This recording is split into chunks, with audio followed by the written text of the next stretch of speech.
We have an agenda before us. First item on the agenda is public input. Anybody have any public input? Yes, Ed?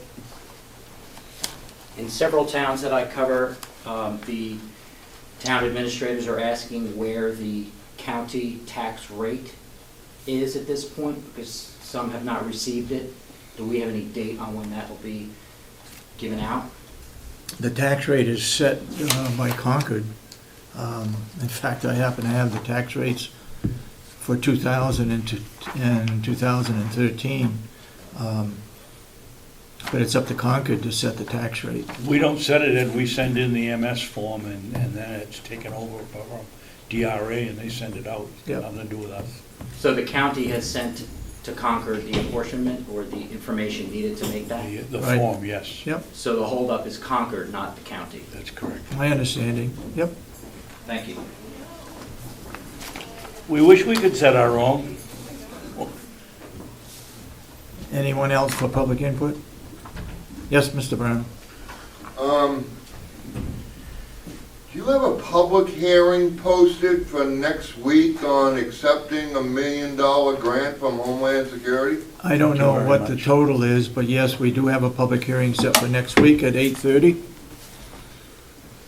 Shouldn't that be the delegation's responsibility to accept any revenues or money or?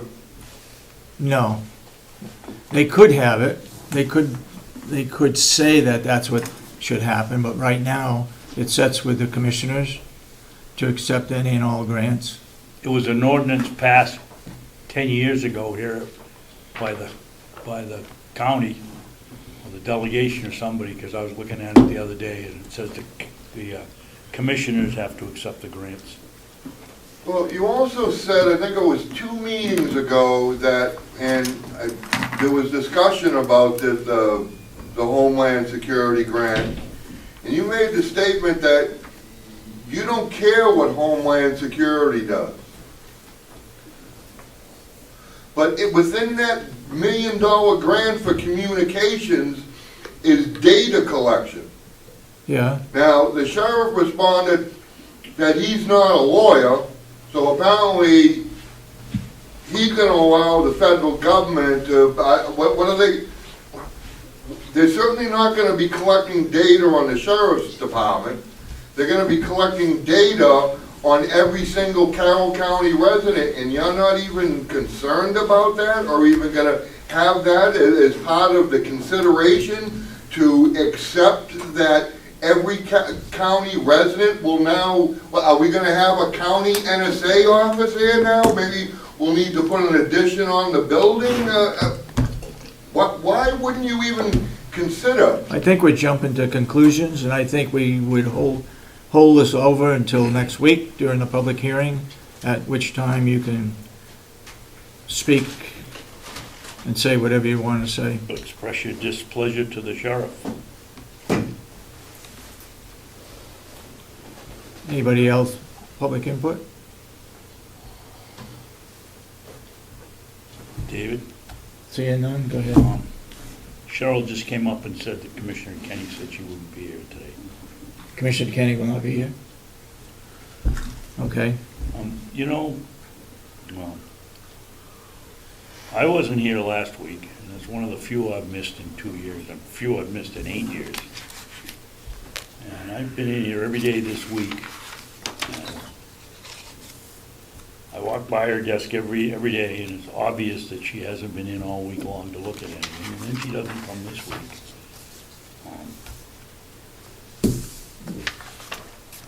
How are we supposed to function with a two-person board? And is it right that the taxpayers should have to pay $250 a week and she doesn't show up? I mean, it's one thing if you're sick once in a while, but... Anyway, I think maybe there ought to be some kind of either get the delegation to put a bill in, or we have some kind of a bylaw here that either we get paid by the meeting or but not by the salary. This is ridiculous. You don't come to work and you get paid.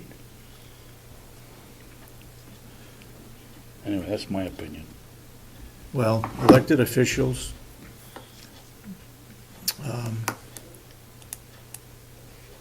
don't have to show up.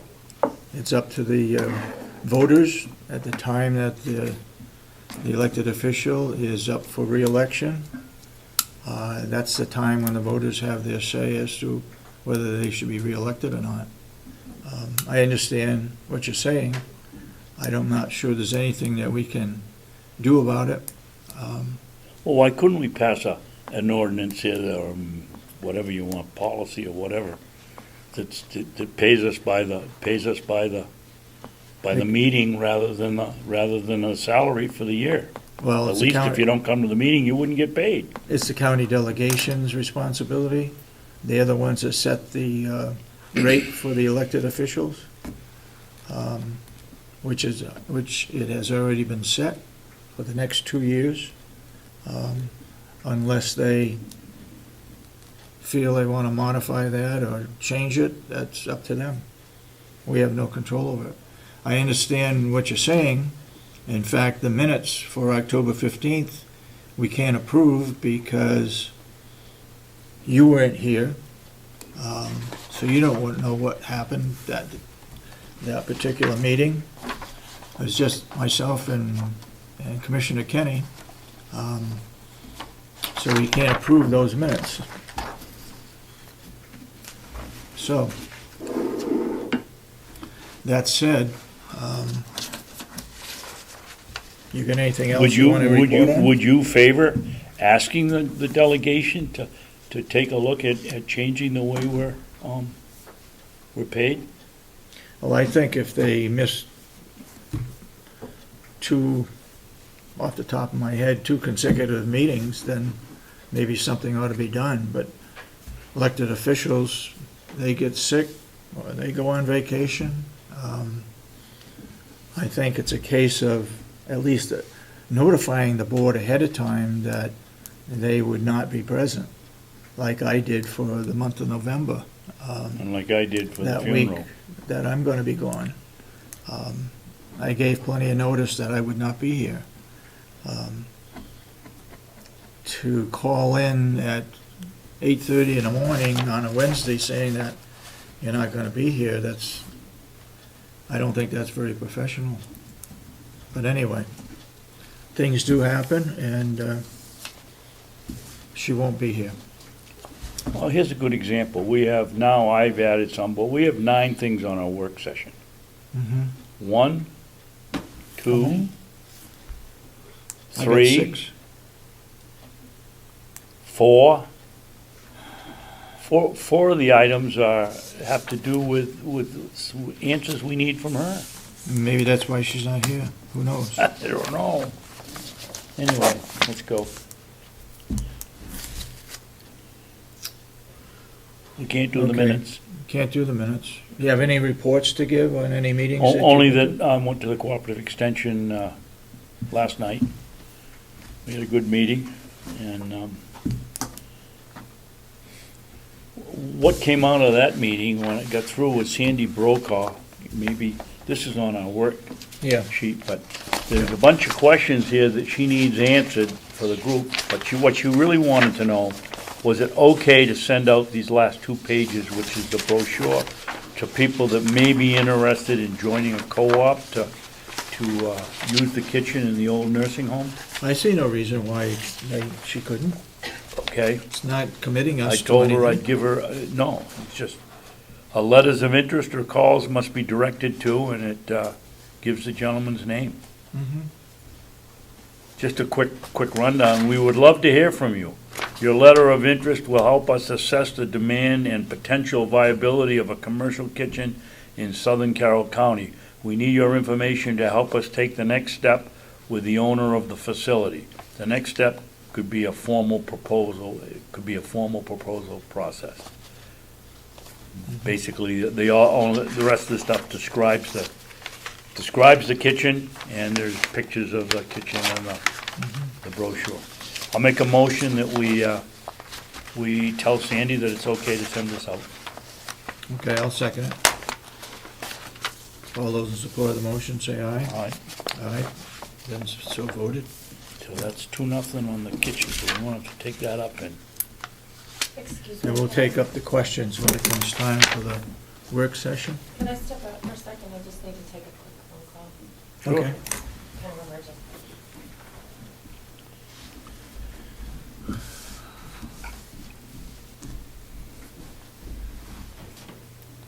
why don't you call recess for 2 or 3 minutes until she gets back? All right, I'll call a recess for 5 minutes.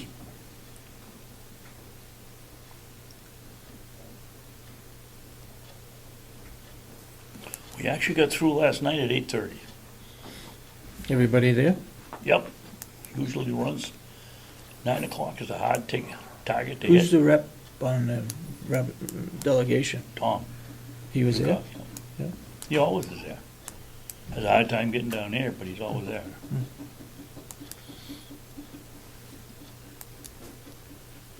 And he always Still provides on. he always provides a good report about Yeah. how the delegation and the legislature are working.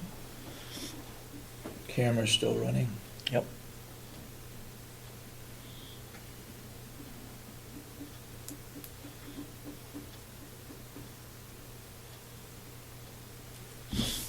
You wanna make a note, or this is what I have You here got for some the work additions? section, is just policy review, nepotism policy, Mountain View contract. There was a discussion over there what that was about. They said, Howie said you'd talked to him about it. Is that the employee contract?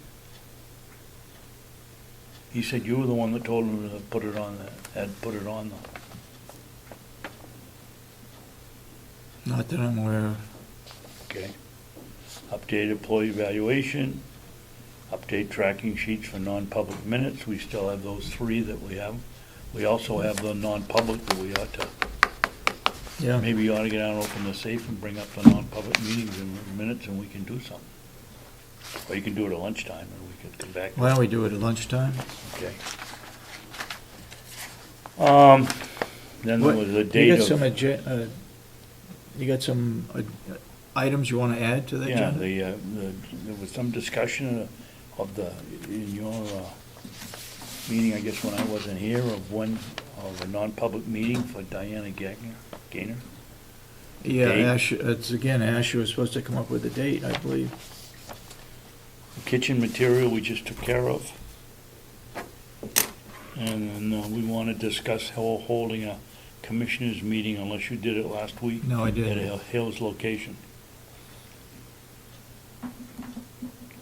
You all set again? Yes, thank you. Did you win the megabucks? No, wasn't that good. Cheryl was unable to print the action items list downstairs. But I have it open on my computer if you want to. She couldn't print it? No, it wouldn't open for some reason, so. I Okay. didn't know if you want to scan down, and I saw that was one of the items on your agenda is to go over the action list, but. Yeah. Do you want this? And then also I've updated the non-public meeting tracking sheet as far as adding. All right, let's call the meeting back to Can you, order. can I you didn't know send you that were- to me? Go ahead. No. You did what? I updated the non-public tracking sheet just based on when I think you had non-public sessions, Yeah. since it hasn't been figured out yet. And it looks like that, on September 10th, you had 4 sessions. And the 2 o'clock one in the afternoon was for an employment hearing. So maybe is that the Gaynor date, the week before the public hearing? Maybe. Okay, I just. We had one hearing.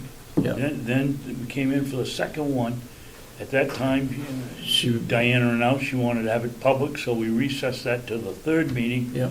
And so we've had 3 meetings, if you can tell from the dates on those. Yeah, I can only tell on the 10th it says, and on the 17th. Isn't that the day you had the public hearing? The 17th of September? I don't know. I'm so confused. Can you right tell now. when the last one was? You know, it would You just, you typed up all the minutes, right? it would just be simpler if Commissioner Kenney would update this sheet, so maybe we shouldn't even We've try to been figure trying it to out. do that for 3 weeks now. Yeah, but someone should go in the safe and try to figure that out, I guess. Sorry, I don't mean to confuse it even more. I think if you can show us when the last one was, there were two that were right together. We dismissed one. We had one on the 18th, 9 AM, it was a public hearing with Diane Gator. But that was, So that are was you a- sure that was the public one, David? And on the 10th, we had another hearing of September. So the 10th must have been the non-public when she said that she wanted it to be public. We had one on the 27th of August. That had to be the first one. That had to be the first one. And the next one would have been about 2 weeks Was later it- when she wanted a public meeting. At 2 so we PM, recessed it. hearing on termination On the 10th. on the 10th. And the last one The was last when we one was actually had the public. 19th at 9 AM in the morning, public hearing. What date? Thursday, The 18th. 18th, Yeah, that's right. okay? 10/18 or September 19? September 18th was the public hearing. 9/18, okay. So I think Commissioner Kenney was asking, where are the minutes from the non-public on the 10th? All right. Because she didn't take them. Isn't that what she said last week? Okay, we'll have to ask either Cheryl or Wynette where they are. All right, let's get back to the agenda. Howie, you're on this morning?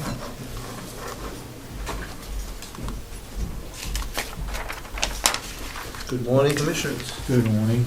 I have just a couple things for you, in fact, just one important thing before the capital budget. And that is, we have within the budget, funds that within the payroll budget for a position of clinical coordinator that we would like to restructure as assistant director of nursing.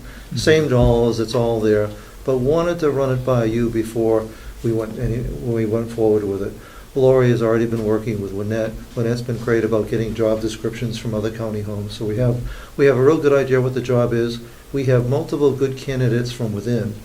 So our recommendation is that we'd like to post it within and not, we don't see a need to advertise outside, seeing how we have great candidates from within. My comment would be 2 points. One, I'd like to see the job description of the DON, and I'd like to see the job description of the new position, assistant DON, before I give any other comment regarding the positions. Okay, that's certainly reasonable, it can be done. Okay. You have any comment? Go ahead. Yes. Off the cuff, Howie, I'd like to just to keep it on the up and up, have it go out for bid, be posted Post it within or post it without? everywhere. Well, without. that's. Now, on the pro and con side, and I'm not sure that there's no right way or wrong way, but on the one hand, some would say, well, you always want to create opportunities for advancement within and support. On the other hand, you always want to get the best possible candidate. And so those are the, not necessarily competing interests, but the different perspectives on that. But truth is either way is fine.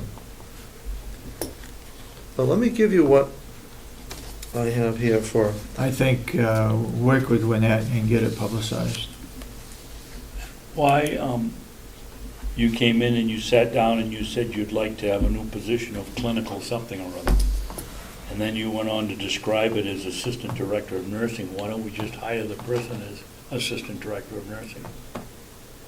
well, we haven't had anybody in the clinical coordinator's position for. That's been vacant. That's already an established position. It's well, no, in fact, what we're really doing is we're essentially doing away organizationally with the clinical coordinator's position and substituting it with an equal position, but relabeling it and changing the job description significantly to make that into an assistant director of nursing position, which is the traditional and standard is what you're going to find in most other county homes. The clinical coordinator's position was created at the time, years ago, around the specific needs of an individual. And and I can't judge whether that was the right or wrong thing to do. It clearly isn't the right way to go forward with it.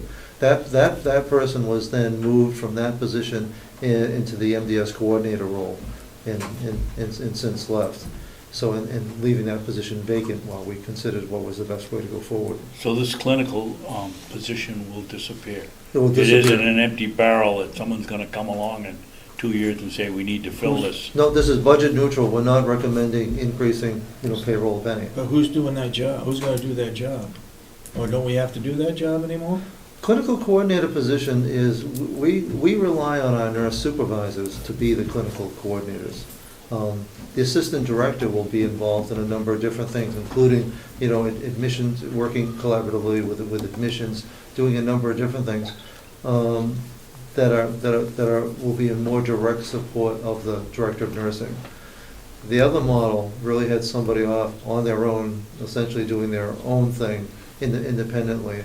And we also need to have somebody that's going to train and be our MDS backup coordinator. So that one thing that I'm trying to build in is that we always have redundancy in positions, so that if somebody isn't able, if somebody's away on vacation, or we call it hit by the bus, that we don't have to pay outrageous amounts to have somebody come in on a per diem or a local tenant basis to fill a spot. And this position would serve as a backup to both nurse supervisor and to the MDS coordinator. So if you're on vacation, the DON is then responsible for the activities at the nursing home. Correct. And if she gets sick while you're on vacation, then the assistant DON would be in charge. Correct. Okay. They would be formally charged with being in the line of command. The clinical coordinator didn't have any of those responsibilities. Right. Okay, I'd like to see the job description. No, that will be coming up. And what I have for you, you requested capital, I think you call it a capital improvement plan. Been working together with Bob, and what we have Excuse me, here. Howard, you have one? I have all kinds of copies here. Will you move that can before you knock it over with your elbow reaching over here? Okay. Okay, just attach that to the minutes. Yes. What you have here is a first draft, and it's designed so it can be sorted in any number of ways. The logical way when we come to you for formal budget presentation will be by year. But what I wanted to lay out for you is that we have a brand new building. There are many components of which that are going to wear out over time. And to the degree that we can budget and forecast that, the better able we're going to be able to plan what our real costs are. Something that we don't budget as part of county budgeting, and a capital improvement plan somewhat takes the place of, is we don't budget depreciation. In the private sector, you always carry as an expense line depreciation. Depreciation essentially mirrors all the costs of the ongoing repair and replacement of different items. We need to plan ahead. Now, and you have to realize this isn't an exact science. Because something is scheduled for replacement in 15 and 20 years doesn't mean that you replace it. Any more than if you have a car with 150,000 miles, you don't replace the transmission. That transmission might last you another 1,000 miles, it might last you another 100,000 miles. I'm hoping that our elevators are going to have a useful service life of significantly more than the 20 years that are forecasted here, when I'm expecting that we could have serious hydraulic pump replacement at the end of 20 years. If we don't need to replace that hydraulic pump, we don't spend the money. So much of this isn't going to be preventative maintenance. Much of this is just going to be anticipating the future need. You'll see some things are scheduled out over multiple years. The carpet does not wear equally.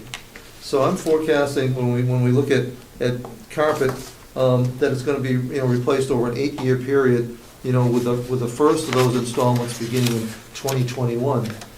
The area at the entranceway wears first. It sees more traffic. Upstairs, the office areas, will come 8 years later, maybe 10 years later, maybe 15 years later, but at least it's scheduled.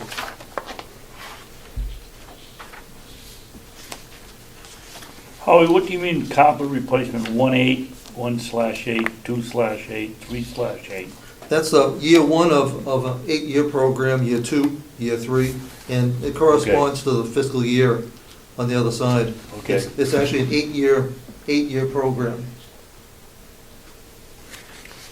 The same with the wall covering replacement is over 8 years. It starts later, because that should last longer. But even the air conditioning for the rooms, they're all not gonna break in the same year. Now, it could be that we won't need to replace any in that first year, and that first year I've scheduled out at 2026. Now, we could also see failures as early as 3 or 4 years from now. But reasonably so, those units have a useful life of 20 years, and they should last 20 years plus. Holly, is there a possibility that you could, without a whole bunch of extra work, put a couple of more columns in here?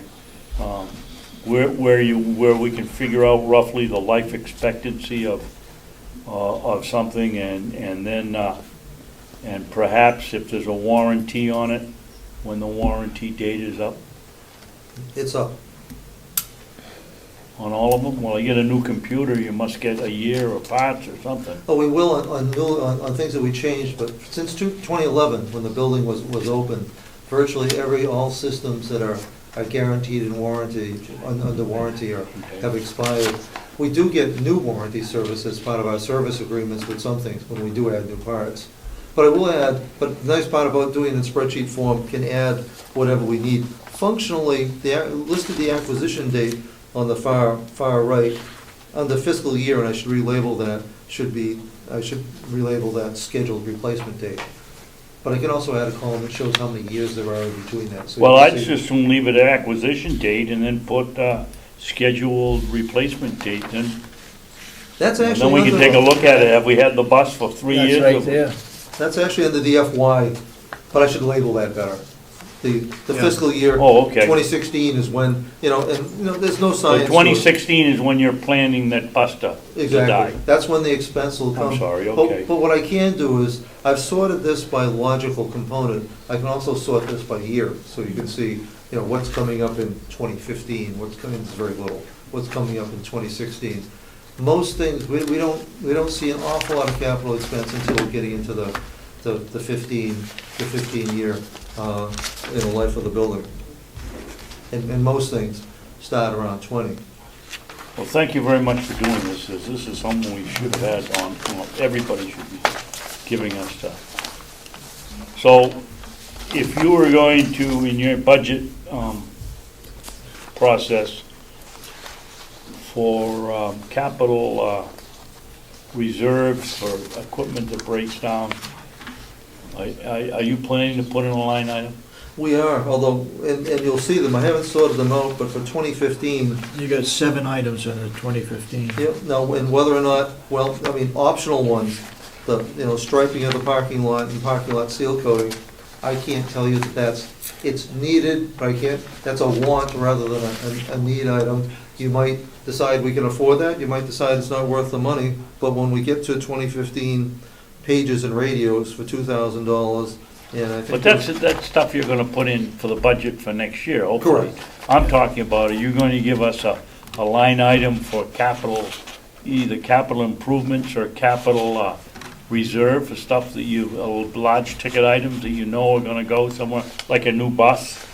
Well, if not budgeting for that for or next a year. van? Looking for the bus for 2016 and the van for 2017. So not looking for, we've just invested an awful lot of money in the building, so I thought we'd go pretty light for next year. I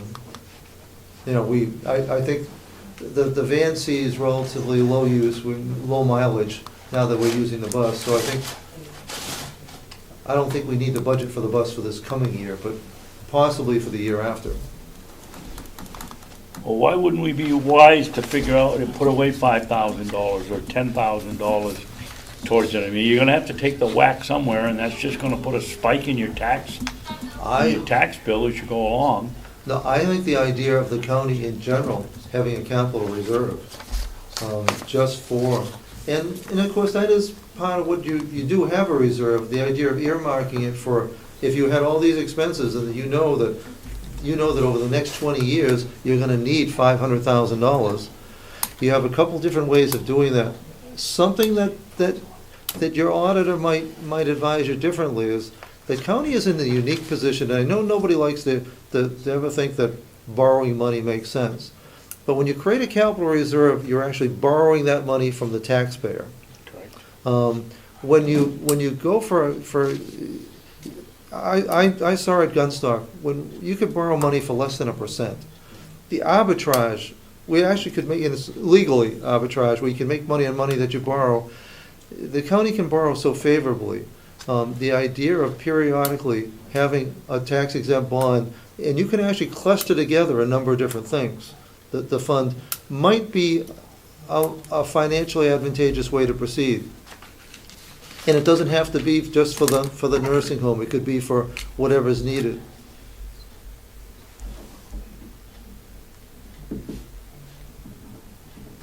Now, having a short-term cash reserve for things that can blow up, I think certainly makes sense for the county. I mean, there are things that you can't anticipate, things that would fail.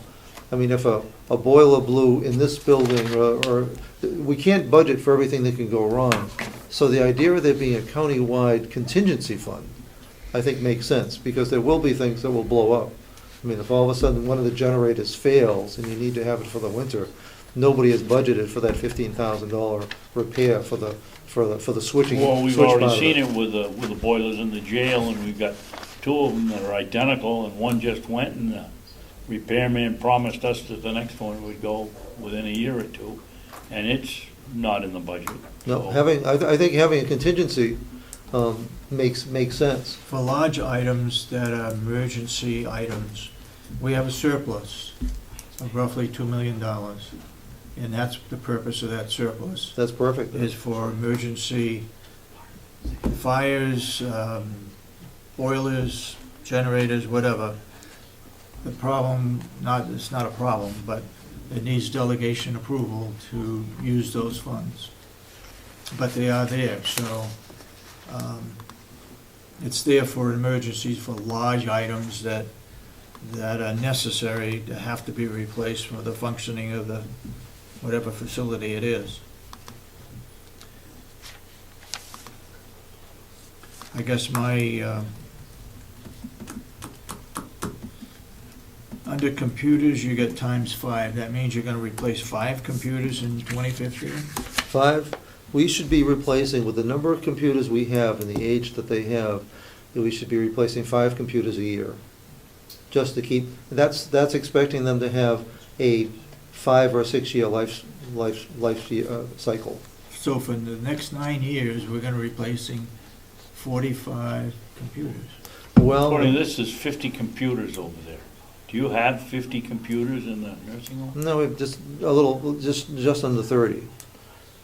But You have 1, 2, 3, 4, 5, 6, 7, 8, 9, 10 here times 5, that's 50, That's isn't it? 50, huh? well, it is, but you're replacing some of the same ones. If you're looking at them as having a useful life of 5 years, year 6 or 7, you're replacing ones that you've already replaced. Okay, so you're going down to 2024, where if you had a 5-year spin, you'd be replacing some that are already on this list. Exactly. So Now, you think you have about 30 computers? exactly.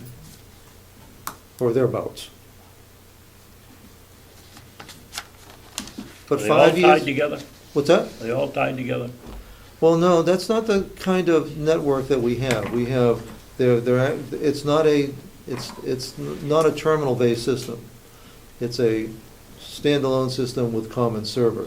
And, you know, and there's arguments for and pro and con for each style. With this kind of system, you never lose the whole thing all at once. There's maybe some additional cost, maybe it can be cumbersome, but you don't have complete failure when something goes wrong. So individual machines might go, but you don't typically lose the whole system. But the good news is computer costs are going down. And it could be, if things don't change, that 5-year cycle might turn into 6 years or 7 years. Because it says 5, we're not going to replace something if it's working.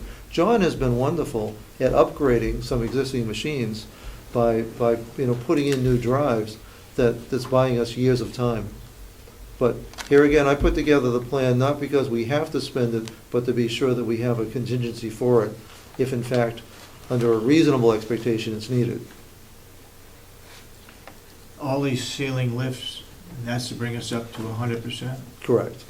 Because we as we find that our new residents come in, well, just yesterday, we were prepared to borrow a lift from physical therapy, from the therapy room, because all the resident lifts are being used. And this is after we've been adding lifts each year. But our residents are coming in older, and they're coming in more compromised. More and more of our residents require two-person assist right from their first day. So we're looking for 50 additional lifts, Correct. and that is what we're short right now, is 50? We are short. They're just about, I think we're up to, it could be that it's 45. It's 45 or 50.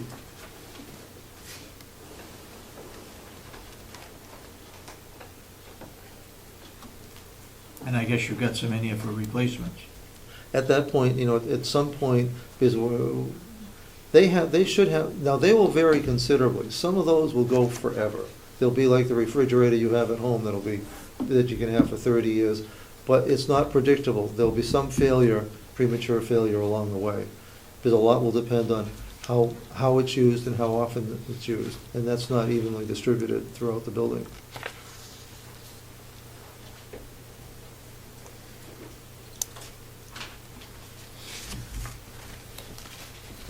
Well, I'll want to thank you for putting this all together. I guess my next question is,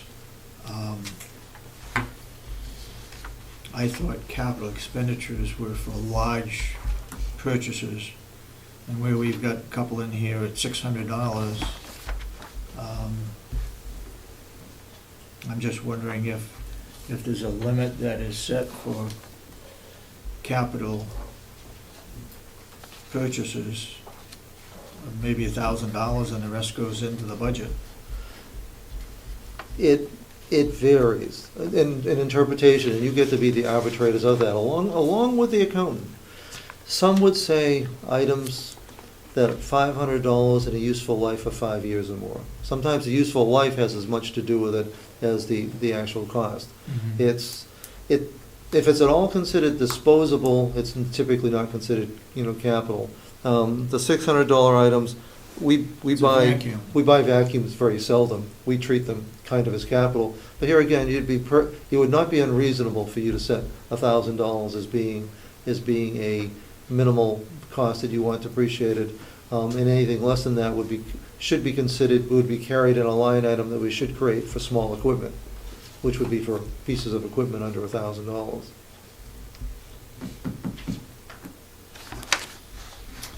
Okay, I guess it's something that we can look at.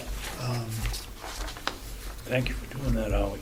Well, it's a start, and for the next change, I'll sort it by year, so that you'll be able to see which things are coming, and actually add the totals per year. So as we look to forecasting for the future budget, you'll have a sense of the worst case. And this is very much, I believe, a worst case scenario, in terms of this is predicting repair and replacements at not an aggressive level, but at a typical level that I think we should be able to outperform handily.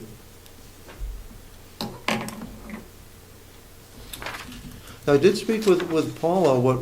What I'd like to request for operating budget proposal this year is, as much as we've done in the past, is to allow department heads to be able to come in and be able to present to you, what their requests are. Now, we're not expecting anything to be terribly different than in the past. There are some things that we do need to make some adjustments in, but we realize what the budgetary constraints are, so that we're not, but at the same time, want you to have as much opportunity to have as much understanding to the individual items. And Paula and I can get you 80% of the way there, but if you had a specific issue about activities or maintenance or dining services, it'd be great for you to be able to get the full and complete answer right then and there. Okay. You're talking about the department head in Mountain View community. Correct. Not department head around the campus. Well, no, I assume that we all No, will, we all will. but for Mountain View, the idea of being able to bring in, Rob and Bob and, Sort of like backup for you. well, exactly. Well, so that you can get because you're always gonna ask a question that I'm gonna be able to have a good guess at, and Paula's gonna have a good guess at, but you deserve to have the complete answer to know, well, why don't we do this different? And I'd rather not speculate. I'd rather you be able to have the information to make a informed decision. And I think that and I think it's also good for them, to be sure that their positions are heard, and not depending strictly on my interpretation. Now, will you be meeting next week following the county conference? Or? Yes, You will, okay, because Paula's gonna be gone next week. She's going hunting next week. If the week after would be, Not for a job, Al. no, for big game. well, your schedule, you're scheduled next week for your budget. I'm What- sorry, no, it's for Union at 3 PM. Would the week after, or, I'm just trying to, it'd be a lot more helpful having Paula here, so next week would not be a good week, The 5th is the nursing home budget. which would be the week 5th after. of November. That works out fine then. I hadn't seen that schedule, so by fortunate coincidence, we're all thinking the same way. Okay, it better be in pretty good shape. And we do have the 12th. No, this was the only part that was at all fuzzy. I wanted to get your preliminary idea of whether I was heading in the right way before putting the polish to it. And in November, we're gonna schedule a commissioners meeting on the 20th, which is a Thursday. Right. 'Cause you're not getting back till Wednesday. you Right. recall. And our final budget's gotta be done by the 26th. So on the 5th of November, your budget should be in pretty good shape. And we can look at it again on Wednesday, the 12th of November. But that may be the final. So we'll have to really look in some detail on the 5th of November as to any changes that we would request that you make. No, Paula has it in pretty good shape already, and that should not be a problem. Okay, yes, if you'd put this in some kind of annual order, that might be helpful. I will do that. Anything else? Will's got, yes, I do. Will's Well- got- Just a quick question, is that form of that, I haven't seen that form, but is it in a good form that you guys like and clear to read? Because if it is, I was gonna ask Howie if I could borrow it to kind of do, to try to keep everything, you asked me a similar thing. And I'd like to kind of keep it all in the same format for you guys, so it's easier for everybody to follow along. Good idea, So thank you. If you like Yep. that, I'll try to do the same thing. We want any additions onto this? You want the Only warranty? Only one that I asked, if we knew of the warranty, and we have the purchase date, no, that's fine, that's a great start. And at some point, if you wanted to, I'd be glad to create a composite of all the departments. If you want to be able to sort of, if this format works. Do you have an overall inventory of everything that we have? We do not. We should. Maybe you better put that out to the departments and have an inventory of what's in each department. In fact, something that, it's interesting that you asked that, because I was just looking at having an inventory without inventory tags. I'd like to have something, essentially property of Mountain View, but with a number on it, so that we can actually know. And we keep track of a lot of things, but if a formal inventory system, having the tags on, so we know that this computer, they all start to look the same at some point, and looking for serial numbers is a hard way to do it. It'd be nice to have those tags on just about everything. That would work well for Bob, for service records, this piece, and he keeps track of these things, right down from smoke detectors to fire extinguishers. But having tags on all our items would be, so that, just so we keep track of when that laundry cart, when that kitchen cart was purchased, and know when it was serviced. This is a permanent tag? Well, it's adhesive, it cannot be easily removed, so, but they're inexpensive. But we don't have that, but it becomes the basis of an inventory system, so that we can keep track of all the items. I think that's something we ought to start working on, That will be done. okay? Well, Anything else? it needs to be done, Howie, but we've got other pressing issues from the nursing home. I mean, if you can get it in 2 or 3 or 4 weeks, that's fine. It doesn't need to be done by next Wednesday. Oh, no, it'll We actually get take. the budget, we gotta get Yeah. done. Oh, no, in fact, the right way to introduce it is, once we have the tags, you start by being sure every new piece of equipment that you put in the service starts with it. And then you start doing it slow, then every time you service something, you do it. So it ends up being a half-year project, unless you were hell-bent for it being done sooner. But typically, it takes 6 months. But Okay. so eventually, every piece of equipment, even a piece of furniture, but hidden out of the way, because we don't want it to look like an institution. But so that we know what we have, where it is, what its approximate cost is, and essentially it becomes part of it. What we'd be doing is creating a separate item here where we'd actually have an item number, which would show you what the inventory number is. Okay. But Any that- other things you want to report on? No, I think that's it. Lori would be here, except she is in Concord today receiving an award that she was previously slated for by I think it's the New Hampshire Healthcare Association is recognizing her for something. So we congratulate her on that. Okay.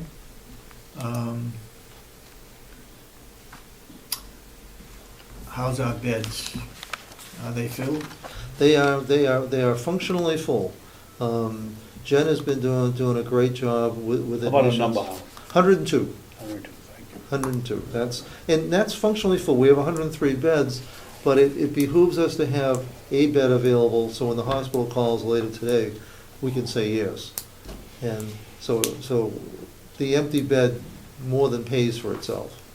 Well, my recollection is when Representative Algren was discussing it, and you or somebody said, as long as that bed is filled 41% of the time, Exactly so. That's the break-even point. Exactly. Now, of course, we want to balance that with mission, because we don't want to have, even if we're making money, we don't want to have too many empty beds, because that's one less person we're serving who might need it. But so we're doing very well. It is a challenge, because not only do we have more admissions, we have more discharges. People come into skilled, some will stay with us, but most, at least about half, will discharge to home, and that means they've been with us 2 weeks or so. So we have a great many admissions. So our census is somewhat down, but it seems to be very stable. We are looking. At one point, we were boasting that we had a 140 person waiting list with about 30 of them actually being active, the others getting in line. Is that figure still accurate? No, because the waiting list now is officially 0. We actually did away with the wait list because it was creating confusion. Because people were signing up, anticipating a future need, and then when they didn't, then when they weren't called, because they were on the list from 3 years ago and had been called 4 times, they saw somebody had died, and then why can't mom come in tomorrow, and why did somebody else? It's actually worked out very well. The way we redid the policy with the commissioner input is to have it be needs-based, that we don't want to hear from somebody until they're ready to come in. Not when they know they're going to come in someday. And that has taken, that we don't get, I don't believe you're getting the calls, I'm not getting the calls, we're not getting the hurt or frustrated calls from families, and it seems to be going exceedingly well. So Well, at that time, it was, as I recall, your statement was 140 with 30 active.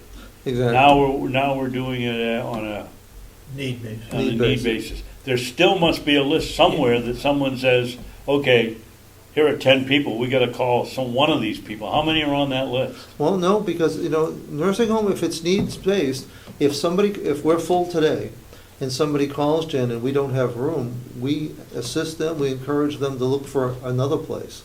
We don't keep them on a list, because that's kind of like teasing them. The question is, though, how do you, when you have an empty bed, who do you call to fill that bed? Well, whoever, it's. We don't sit around, you're leading us to believe that you sit around and wait for the next sick person to call in and say, hey, I need a place to go. And that could be days and days and days before it gets filled. Somebody must have a list over there of potential people to come in here once we get the doctor's okay to fill that bed and whatever else you said in the process. Who do we call? We call who's ever essentially who qualifies, who has most recently called us. So here we are this week.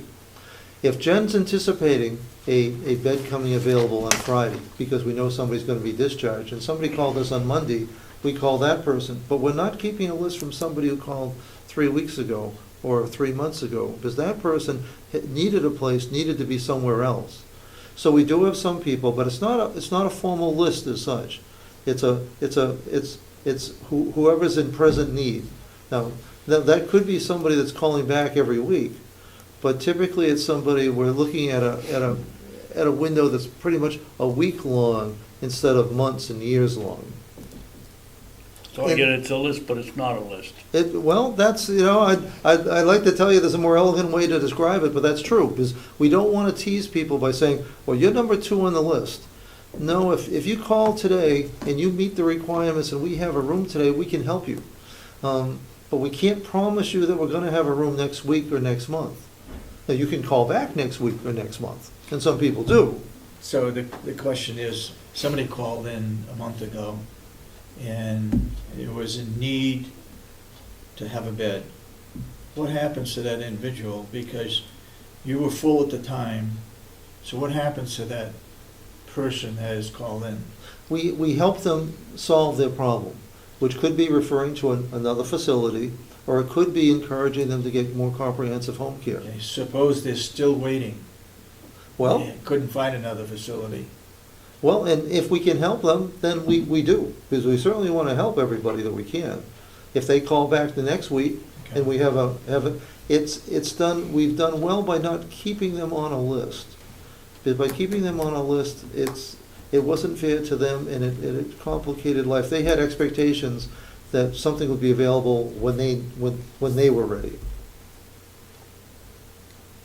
But it's been remarkably well received. Well, we haven't had the squawks that we had a year ago, that's None. for sure. I haven't had a call in 3 months about the process, and our system created that problem for us just a few months ago. Okay. Can we move ahead? Yep. On the work session, we have Mountain View Community Contract Review while Yeah, what is Howie's it? here. We What don't is know. that about? I asked Cheryl, she said you asked for it. Yeah, that's. Bob didn't request it. Contract review. That's your collective bargaining agreement. Is that? The collective bargaining agreement you need to sign off on, their contract, the union contract. That makes sense. We gave it to you Yes, I at the know. last meeting. It's on my desk. No, I saw that, and I checked with Bob to see if it had something to do with the annex, and I checked with Cheryl, and no, that would make perfect sense. Okay. And I'm also relieved, because I Well, wasn't I know prepared what for it anything is. else. I know what it is now. Okay. Anything further? You do have something left over on your action item list that you were going to ask Commissioner Babson about last week, or this week, and that's that managed care letter that Howie had asked for.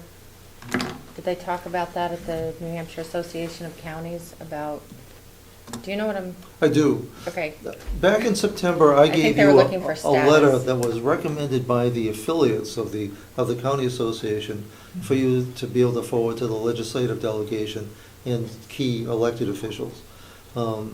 Shortly after that, almost immediately after that, things started to change, and it actually culminated at the last Association of Counties meeting, which actually makes it no longer needed, because They put it Commissioner off for a year, Tumkus right? has, well, Secretary Tumkus had agreed, made concessions before that meeting that we weren't expecting to be made. So that was a very positive meeting.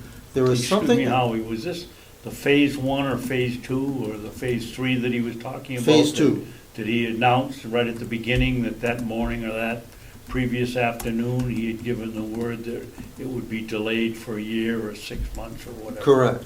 But we didn't know up until that day. He was digging in deep, and he was saying April 1st, hell or high water.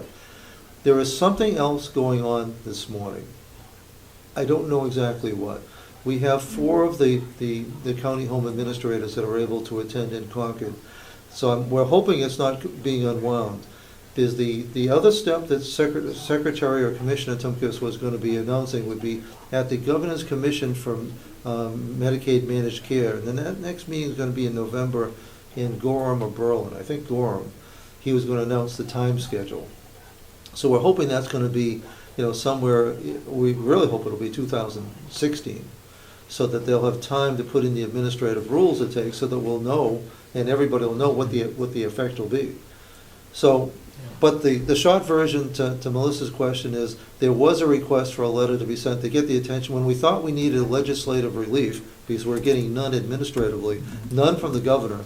Commissioner Tumkus was essentially, we believe, following the orders of the governor. We as an association, or as a group of affiliates, had been meeting with him, throughout the summer, and he was very supportive. And then all of a sudden, he shut down and said, "It will be," and that's where that letter came from. But Okay. it has proven to be unnecessary at this point. Okay. All right? All right, I'll mark All it right, off the thank you, list. Howie. Thank you. Come prepared with the budget. We will be ready. Okay, Will?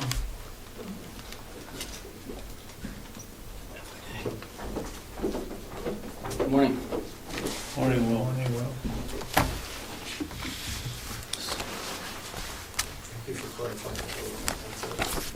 Kathy, copies for you guys. I guess they didn't have time to put it in the computer or whatever. Do you have another one? Mine. Okay, well, I'll give it to you and you can get a copy maybe. Oh, she's got more downstairs, 'cause she saved some for Commissioner Kenney and one for herself down there. Okay. You have any particular place that you would like to start, Commissioner? Right at the top, sewer system? Sewer system, okay. I think the easiest way is to just go through and point out the differences to you guys, and then if there's any Try to questions. go as what was spent, or what you anticipate spending in 214, and then go to what you're recommending for 215. Because that's a question that the delegation will have. Why didn't you spend whatever it is in 214? So by that statement, Okay. you're saying I gotta spend they're saying that we have to spend everything and not turn any money back Well- into? No, Willie, we didn't say that. We Well, I didn't know, say- but that's what that's how it feels as a department head, I that agree. we can't predict everything. We try to save you money this year, and then next year we're getting penalized for saving you money from the year before, Yeah, is what true. that commission, or that statement leads into, and if you ask me. Okay, So I don't budget according to that. If you look, I try to go off of what I budgeted for last year. If I can cut back, because it's way back, there's certain line items. If we want to look down for a good example of this, if you look down to the last one, 097, new equipment, you look in 2012, we spent $8,000 because we had a heater that went out that we had to replace. 2013, we spent $1,300 because I had one item that needed replaced. Yep. This year, I didn't spend anything on that item because I don't have anything that needs to be replaced. right. So going off of that, then, I would never be able to put any more money into that account if we went with that concept. So I kind of disagree with that question, but, Okay. So in the sewer budget, you don't have any increases? no, well, not yet. If you look at the bottom, I wrote generator with a question mark. And I just found out yesterday, I turned these in on Mondays to the business office. There was a confusion apparently that we were doing budgets earlier than expected. So I talked with Bob yesterday of how much he's putting in for the generator. This is the old generator at the old nursing home. It runs the old nursing home, and it also runs the sewer department. So what we've been trying to do is kind of split the maintenance costs on that. So I believe that when I talked to him, he was going to budget some for that, and then I was also going to try to budget, I believe it was around $1,500 to help cover the other half with the sewer department. So is that under maintenance and repair? It is not. It'll be its own line item. I want to create its own line item. It's not in there because Kathy hasn't been able to create one yet, but I'm asking to create a line item and it's gonna be $1,500 for that. So your budget's going to increase by 1,500. Correct. Mr. Chairman, can we go down this list rather Yeah. than skip around? Well, on the water testing, so far to date, if my magic little pad is working correctly, if you amortize the first 9 months, that'll be a total of about $6,500 on the water testing, and yet you have 7,800. Yes. Why? Why the large, unless your figures aren't accurate, why such, are you anticipating a big increase? No. Part of the water testing on this, because we had the pharmaceutical testing done that we volunteered to do, that they did a week or so ago, So that reduced it. we didn't have to get Eastern Analytical to come in. When they took those, they did those tests for us, so we didn't have to pay someone to do it as part of letting them come in and do the pharmaceutical needs. So that's a big expense right there that's not showing up. Just a one-time expense this year because we allowed that testing to take place. $3,000? I don't know if that would be that much. It'd be close. It'd be in the 2,000 range, I believe. Also, there have been, from year to year, we've tried to upkeep on different waivers from the water and the sewer department for testing. So some years waivers kick in and we don't need to test that year, and then other times they elapse and we have to get it tested and then put in the waiver. If you would like to reduce that a little bit, I wouldn't disagree. We could go ahead and knock some of that off if you guys would like to. If you're coming up with 6,500. If we want to go down to 7,000. Well, it's 1,694, amortized over 9 months, the figure you have here now. Sure. That figure for 214 is almost $1,000 less than the total year for 2013. Can you live with 7,000? Sure. Go ahead and try it and see what happens. I mean, worst case, the testing has to be done, so. I don't believe that I've raised that price. I've kept it at $7,800 for 5 or 6 years, and we haven't spent it all, so if we want to go ahead and lower it down. The next one down, Will, is almost the same situation on electrical expense. I'm reading the right line item here. So in 2012, we spent $574. In 2013, we spent $777. That's other fees and services. That's other Oh, fees I'm and sorry. services. Next Electrical. one down. Okay. You went from 703 to 1,174, and now we're at 384 as the end of that.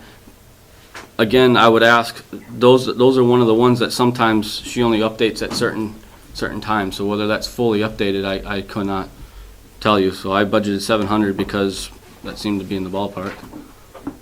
That's about $42, $43 a month. So we're talking about another $130 on top of this. Yeah, that would work. That works all right. All right, next item, waste removal. That's running 18, 19. And we just had it done last week, so it hasn't hit the budget yet because we haven't got the bill. Okay. DJ's just came last week and emptied our 40,000 gallon tanks. Well, he was out here yesterday or the day before pumping Yes, he did on the that. nursing home. Yes. Does that get charged to No, the sewer department or to the nursing home? to the nursing home. Okay. Each building has, this building has its own tank, that, they have their set of tanks. The jails is the only one that doesn't have tanks that flow directly into the plant. So they don't have, theirs gets charged here for the plant. Okay. Everybody else pays for theirs. Okay, $1 for travel, $1 for vehicle lease. The next big item is maintenance and repair. I have that one at 7,000 because that's what we budgeted last year. We have things that we're doing, right now that are going to up that from that 1,900 that you see have spent. We've been working down on the sewer. Matter of fact, we had a huge pump in the Gorman-Rupp station go down, and we had to have a company come in that specializes in the repairs. That came out yesterday, I believe it was, and got that going again. So I don't know what that bill's going to be.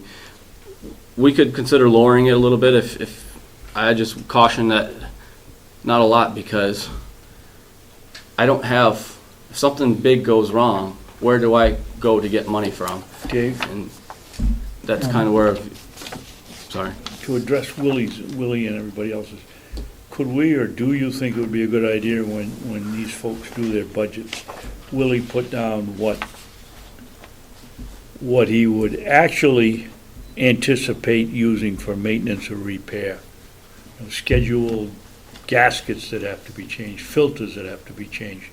Have that as one item, and then off on the side somewhere, what he would need or what he would feel comfortable if there were a county-wide fund for emergency maintenance, so that we'd at least have some idea when we get done what kind of a reserve fund we'd need for maintenance in case of emergencies. We don't have to spend it, but at least we could go to the delegation and say, look, these are all the departments, this is what they, worst case scenario, this is what they anticipate would happen. We believe we need about 50% of this to have in reserve to pay for these things that may I or may think we not need to happen. think about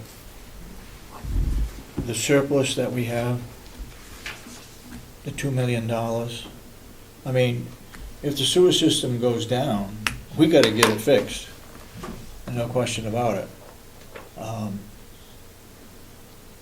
Do we then call a delegation, have a special meeting, and And that costs us $700 or $800 every time they come together.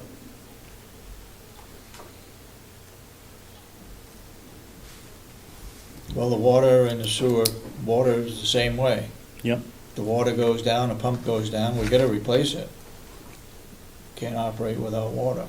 And so Will has two choices, either to inflate the maintenance and repair line item to protect himself, or put it into a joint fund for the county that can be used in case of emergency. You know, as I say, we don't have to spend it. But every year, something breaks that's expensive.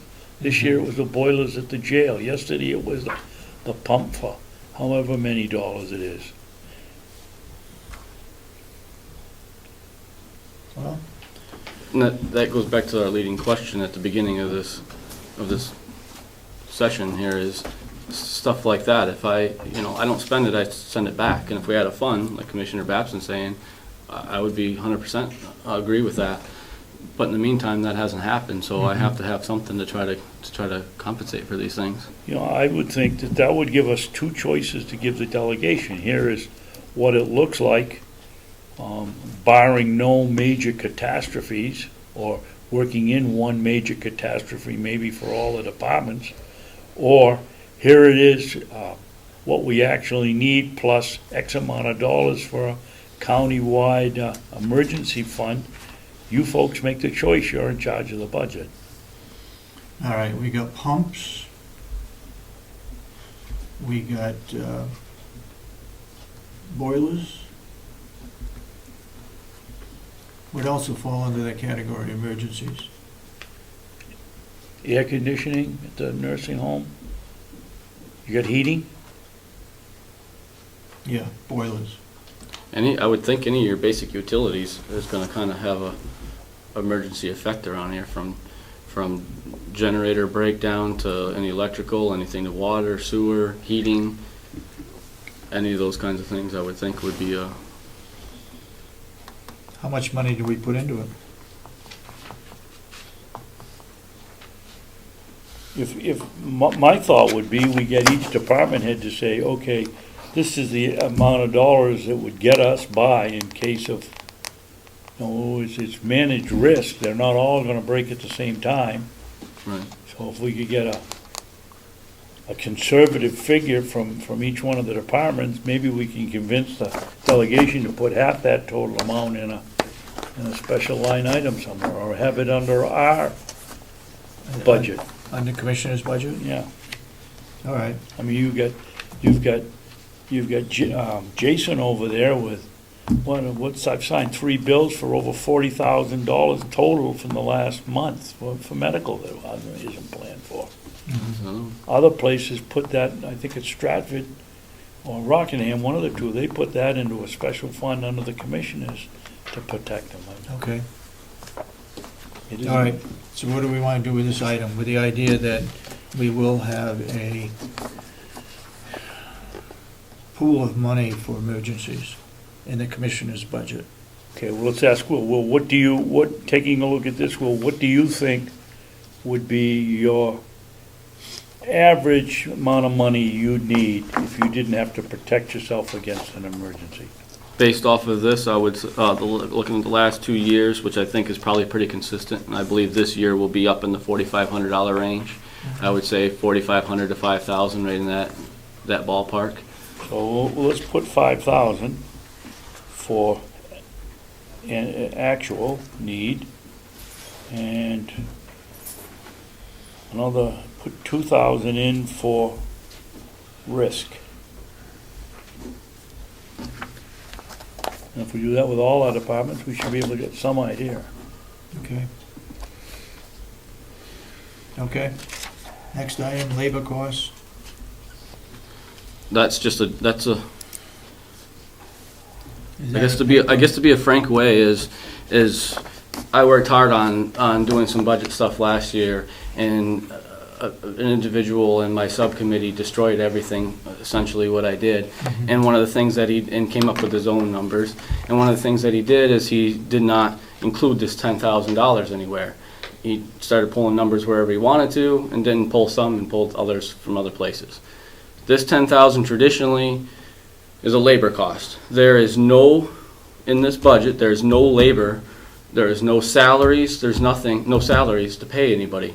So that labor cost usually gets put back into the farm or the maintenance, because that's where the salaries for the employees that are doing the work happens. He just excluded that altogether with his figures last year. And so this, normally you would see every quarter, Kathy Armstrong every quarter would take out, she'd divide that number by 4 and put it in the revenue side. This year it hasn't been done because, I don't know if she just didn't slip, that one slipped, but there was so much distraction of where these different numbers were gonna go, because we did changes last year.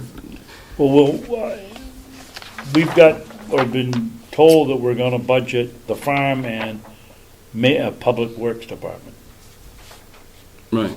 So Wouldn't that salary, since obviously the sewer system's gonna come under the Public Works, wouldn't that be built into your salary request for the Public Works Department?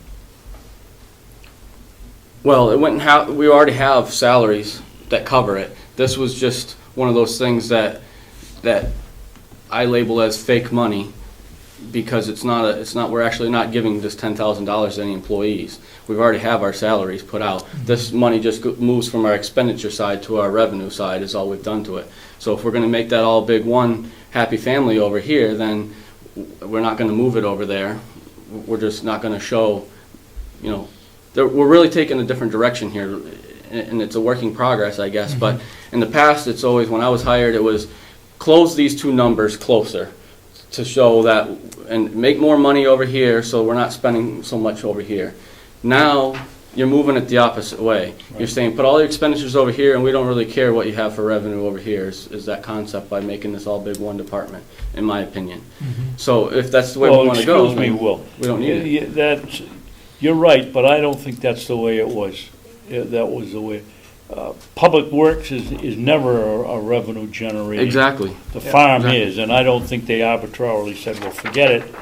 No. But But that's what's happening. Made that you don't expect the Public Works Department to make money. You expect it to be an expense. Right. But you got to explain this labor cost to me again, because you threw me off.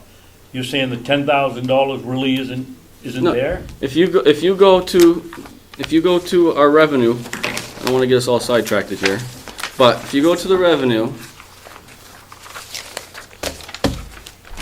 and under maintenance income, Did you purposely buy slippery paper? that's from your office downstairs. I had them printed down there, so Wait a minute. it's probably the last one in your stack. Okay, revenue, I got it. You have $35,000 at the top for maintenance income. That $35,000, Oh, wait a minute, I guess I'm not even on the last sheet. Okay, now I am. That 35,000 is what Howie budgets over at the nursing home. So every month, it's in Bob's budget. Every month, it's under use of care grounds. Okay, this is their money, this is to change your pocket. Right, This is for exactly. you to come over and snowplow and do whatever Exactly. you do. So that's the Okay. that's Howie's portion, the 35,000, which I disagree, it's not enough, but that's what was budgeted last year. The 11,000 is from the water department. When we get into the water department expenditures, there's a line item that says labor costs, just like the sewer that we're talking about right now, that says 11,000. That's where that 11,000 shows up. It's just a shift. So it's labor costs, not salary, that's where I'm getting confused. Right, like if, This is the charge, you're charging the other commodity here on the complex to make up for, to do their work. When you come over and snowplow.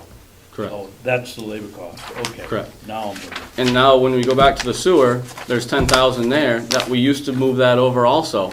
But when he just made his arbitrary changes and did what he wanted with it, he didn't include the 10,000. He just left it hanging. There was nowhere to put So this it. is 10,000 is money that you are going to expend to run the sewer system. Right. This 10,000 normally this 10,000 This would be goes into the ordinarily farm would income. be from somewhere else and be seen as income. Now we're switching it around because you don't have any salaries and you don't have any costs for a labor. This is your labor costs for the sewer system. Yeah, well, it's really confusing because there was never salary in the sewer. There's never salary line item. Well, when we used to do Wayne's, we used to say 25% was for water, 50% was for the farm, and they may not be exact percentages, and 25 was for sewer. Almost correct. we- Almost correct, except there was no There was sewer never- there. there was never a sewer. Never a sewer. Okay, He was only broke up into those other departments. No one has ever been in a sewer department for salaries. Because what they do is they have the labor cost, and they put it on the revenue side because the farm or the maintenance is paying their wages. That's where the salaries are. So this just went over there to help offset that. It's a big circle. Maybe we ought to clean it up and and Boom. the only thing under sewer system, do you have to have anyone come in outside the complex to do any maintenance work? Yes, and if I do, generally it's put under maintenance and repair because they're here to repair something. so why, David, what I don't understand, they've insisted that we have a public works department and a farm. Yeah. So why doesn't the public works department take all the different factions and add them up, and here's the salaries for the public works department, so that it wouldn't show in sewer, it wouldn't show in water, it wouldn't show it in groundskeeping or landscaping, it would all be under maintenance, and then you wouldn't have to worry about it. Right. Except you The can't. only thing What's wrong with was, that one?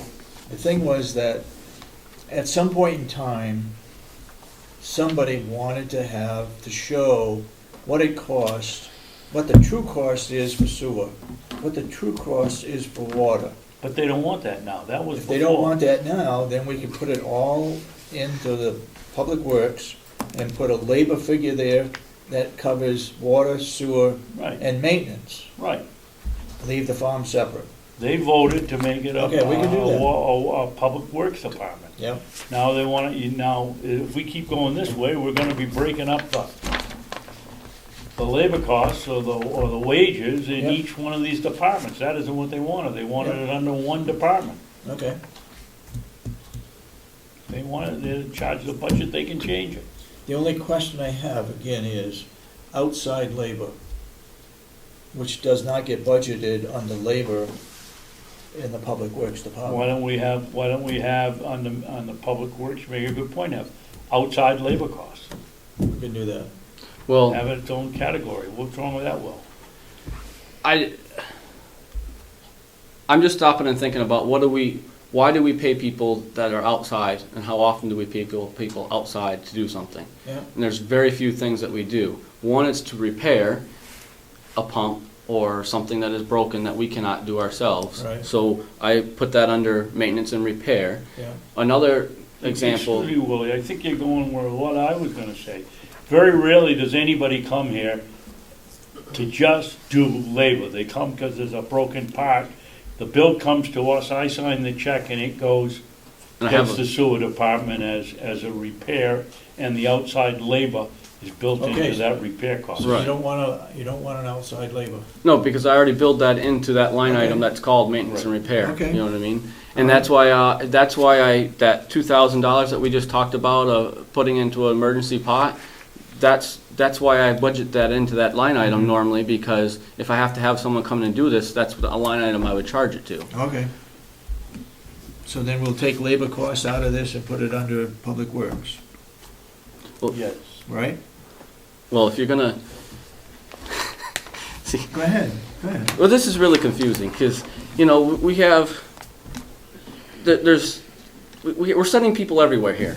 We're getting an IT department to have specific, and everybody has an IT department. Now we're taking all my budgets and we're putting them all together over here, and it gets really confusing here of what we're going with here. So if we're gonna go with this public works, we can combine the maintenance department, the sewer department, and the farm. We can combine Not it the together. Not the farm, that's what they don't wanna do. Okay, then they have to go. Maintenance, water, and sewer. But they Those can't three do the water. They can't combine the water. The water is just like the nursing home, and it's its own identity. Supposed to be because an enterprise. It's enterprise. It's supposed to be an enterprise fund because the people in the village pay the county for the water. So the water department has to be its separate budget. So now if they want to have this public works, as far as I can see, they have to have, and they don't want the farm in it, then we're just going to combine the sewer and the maintenance. This is where I'm confused of what we want to do here, because it's easy. I can just take some of the stuff out. We can throw it all in one big thing and make our numbers look bigger, and eliminate a piece of paper here.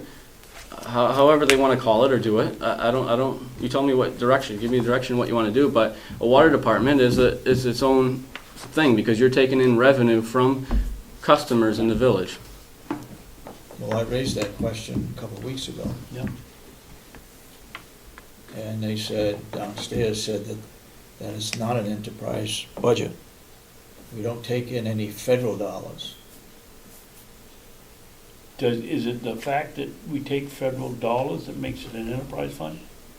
That's Or is they that t- the federal government's requirement for getting their funds that we have to keep something separate?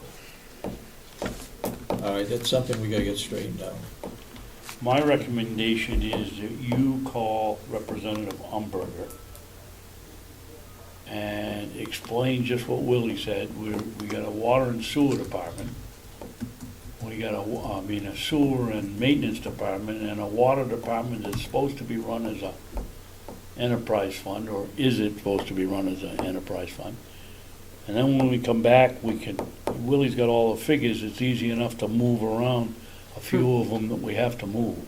Essentially, what you've gone through here is not going to change. I'm still going to need that money, except this labor cost. We can eliminate that $10,000 Yeah.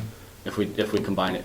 That's all that's happening. I mean, all these numbers are still going to need to be there. The line items are still going to need to exist to pay for our sewer system. So we could still go through this, like we normally do, and then combine it if that's the direction you want to go.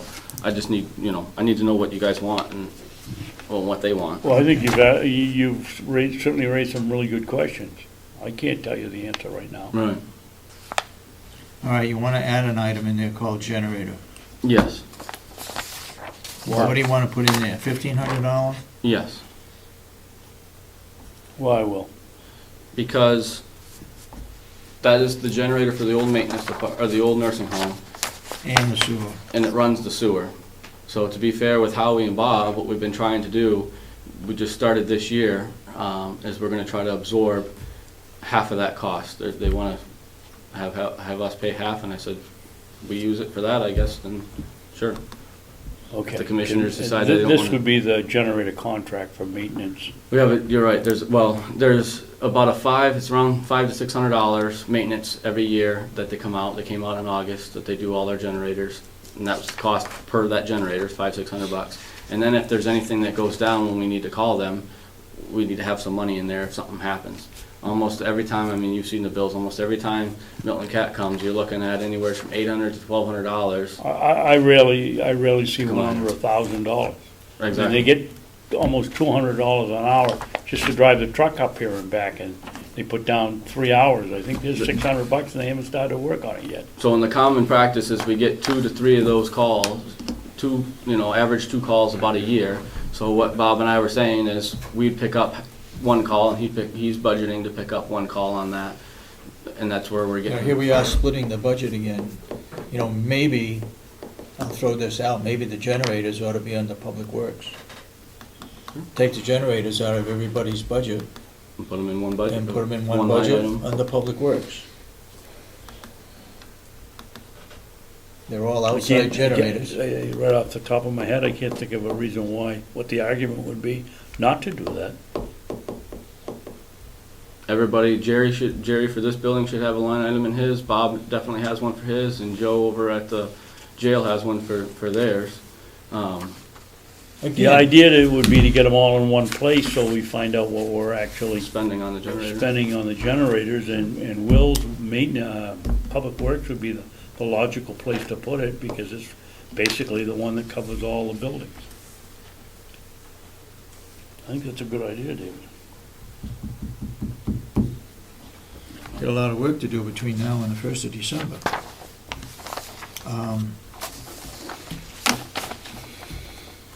All right, we need to look at generators on the Public Works.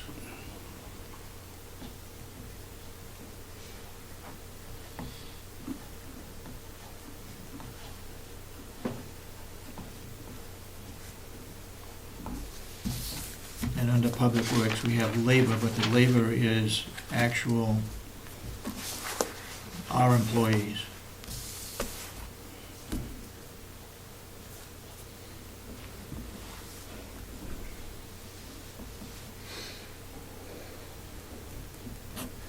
And if that's the case under Public Works, maybe that's where the budget ought to go for something like a boiler or a pump or a generator. That's where a particular emergency fund ought to be under Public Works. That's where it would be used, so that it does become, I want to say identified as, that's the only place it can be used. Emergency for generators, boilers, pumps, that kind of a thing. Well, frankly, I'd rather see it under the commissioner's budget. Okay. Doesn't make any difference as long as, Will had a question. Go ahead. And kind of going, the only question I'd have of that is, just the way history repeats itself, if you put it in the Public Works, the 15 people that are sitting around here are going to assume that I spent that money for my department, versus when the boilers needed to, you know what I mean? You got to have something that clarifies if you're going to put that in one person's budget like that. If other departments are going to use out of that thing, that's okay as far as I'm concerned, but you got to You're have a way gonna to. get tagged with it. I'm going to be tagged with it, so you need to be able to Alright. explain that it went to the jail or it went to Let the whoever. commissioners be tagged at it then. We'll put it in Right, the or even commission- under there, you're going to want to be able to keep track of it though, of who it got, who it had to No, go Put it to. under ours, they're not gonna argue so heavily about why do the commissioners have 3 or 4 generators, where they might with Will. Okay. Is this the appropriate place to bring up revenue for the Yep. maintenance department? Yep. For sewer department, we're in the sewer, right? Well, okay, I'll wait then, because what we've got adopted here for revenue, when we went out and got a snow removal quote alone, it was $90,000. We do all that, and Will gets $35,000 for everything that he does. We'll get to that when we get through his budget. Okay. All right, so what we've got here is question mark on labor, Yep. and we got a question mark on generators. Okay? Those 2 items could change. Right, and we're taking $2,000 out of the 081 to put into Maintenance the and risk repair. fund or whatever that you want to. Yeah, and we're Well, taking. we're not really taking it out, we're just setting it aside, so when we're done, we can calculate how much each one of these departments could reduce their Okay, emergency budget by, because they want to cover themselves. And we're taking out $800 out of water testing. That's about the only one we Right. took anything out of. okay, so we're. That's a reduction. The others would be Those put into a shuffles. different budget, Okay, okay? All right, let's talk about, what's the next easy one? You wanna do water while we're on utilities Yes, here? let's go water. Okay. Anybody got a page on that? 6 6. Six. and 7. 6 and 7. I've got 22, 1.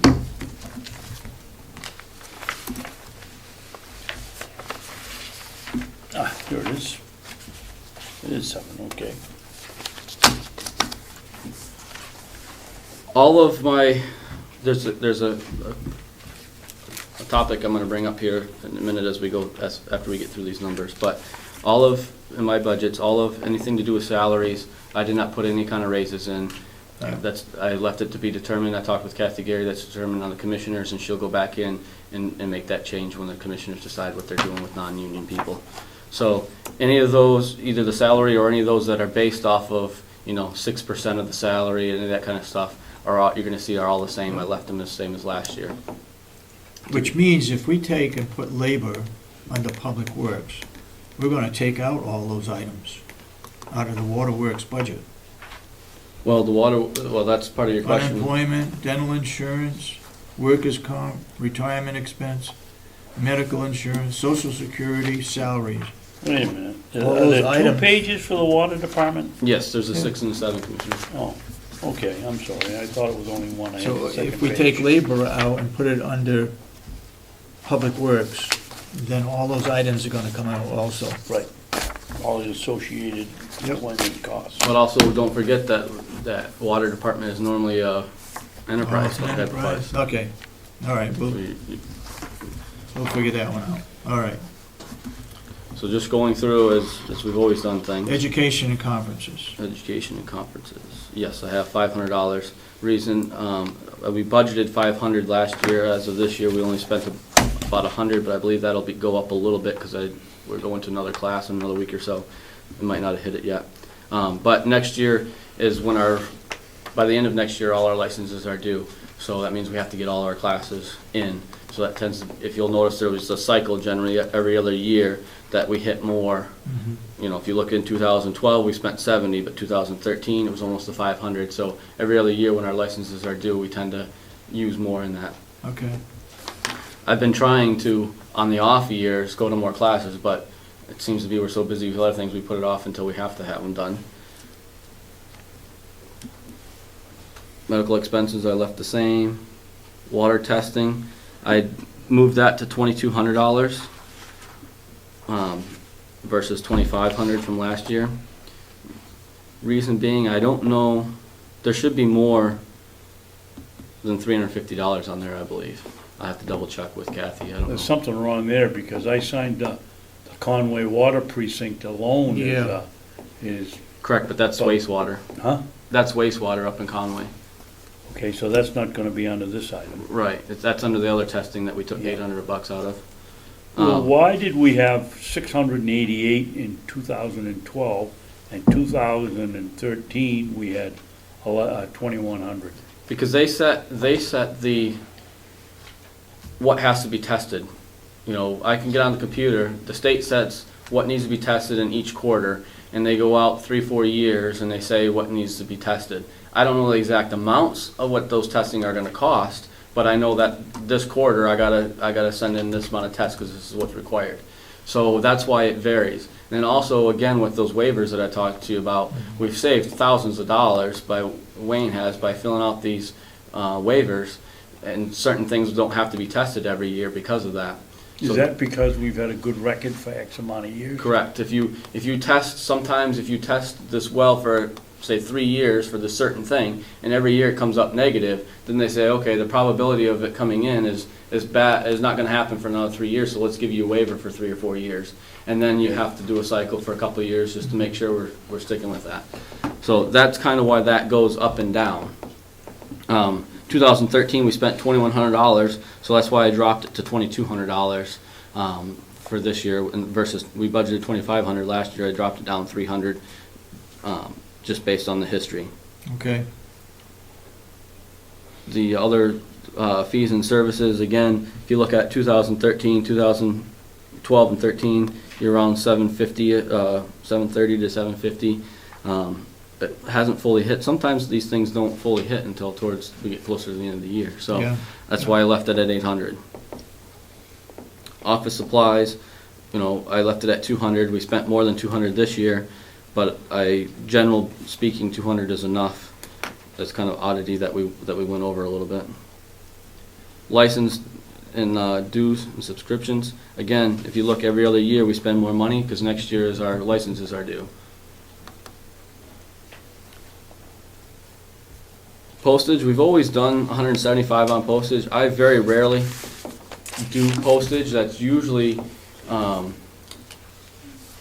like Cheryl or Kathy, they'll take that out of here and compensate your guys' budget when she mails out, you know, for stamps and envelopes and such, when she mails that out. Every once in a while, there's a particular water test that we have to send down to Florida every few years, because that's one of the only places in the country that does a special testing, so I need some there, but we've always just left it at that amount. Some years she uses more downstairs and others she doesn't, I guess. Uniform expense, same thing, 600. Electric expense. What comes out of that uniform expense? The uniforms, the clothing that we have. Each guy has budgeted for $200. Okay. The electric expense, I dropped it a little bit to 6,700 versus 7,000, just based off of 12 and 13. We're around 6,400. Telephone. We budgeted 2,500 last year, but if you look in 2013, we used 2,900, so I upped it to 3,000. Travel expense, I left at 250. We very rarely use that. Matter of fact, I don't think I've used any in the last 3-4 years, but I always budget it in there just in case an employee, let's say we have something going on, a snowstorm, water sample has to go somewhere, but the 2 trucks need to be stayed on the complex to do the plowing. The employee needs to have, out of all 4 budgets, this is the only place that I have What a about little bit when of you travel go, expense. what about when you go to take classes? Do you charge out? Almost 100% of the time we take a county vehicle, so there's no Okay. no reimbursement. But I need a spot in one of my budgets just in case, and this is the spot where it is. Vehicle lease and purchase, there's just $1. We're not buying any vehicles right now. Chemicals, it's $850. We've been right around that. I believe we just bought some in the last 2 months. I don't know if that is what is on there or not. Do we lose any chemicals to spoilage? No, we used to. Before I came here, Alan would buy, say, 2 years worth because it was cheaper on shipping. But the problem is, after you get past a year, you're using twice as much to get the same potency. So the way I look at it is we only buy it yearly, and so we can keep the same strength. You're not doing as much adjustment up on the hill, and you're going through half the amount. You know, you're not doubling it at that last year. Yeah.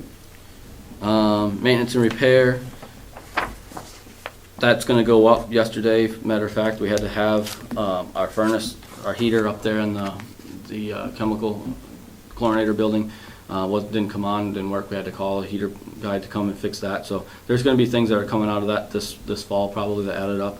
Again, I keep it at 3,500. We have for a long time. Okay,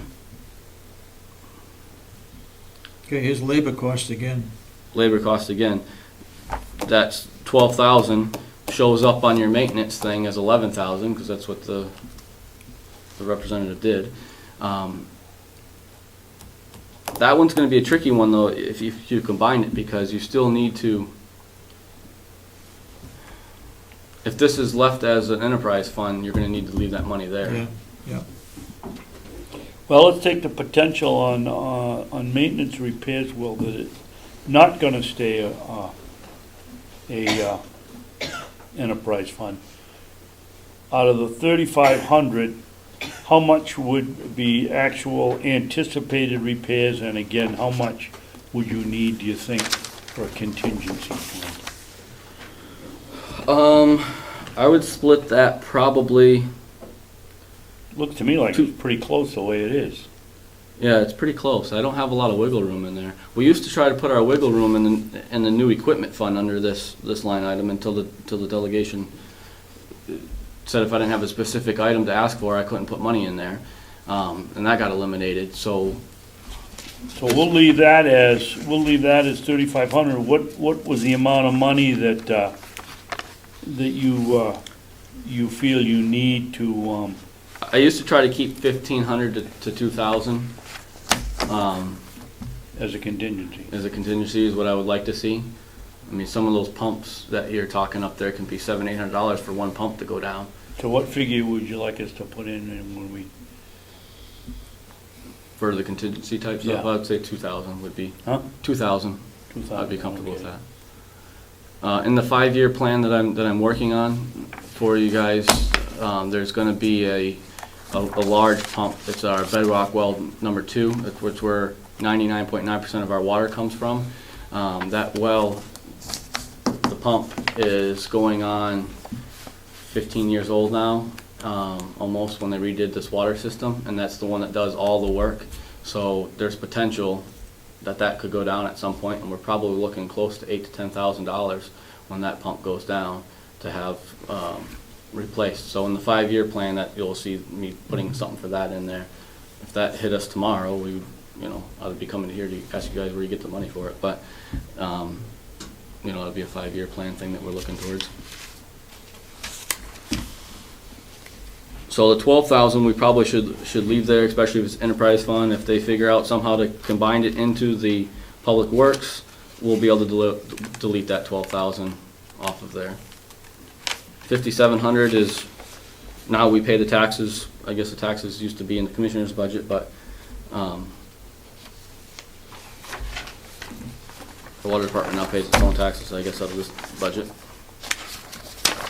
And I didn't come up with that figure. That last year, that was the figure that Kathy put in there. That was our portion. What that's gonna do with the town, I'm not sure on that one, so I just left it the same.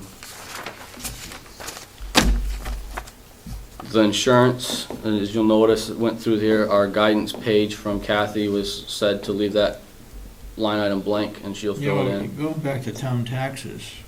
Yes, It's not enough. Yeah, you're right, it is under waterworks. I thought it was under commissioner, but it's not. It's not enough? No, it's Ossipee. We should be Ossipee beautified. Okay. We're not changing the taxes.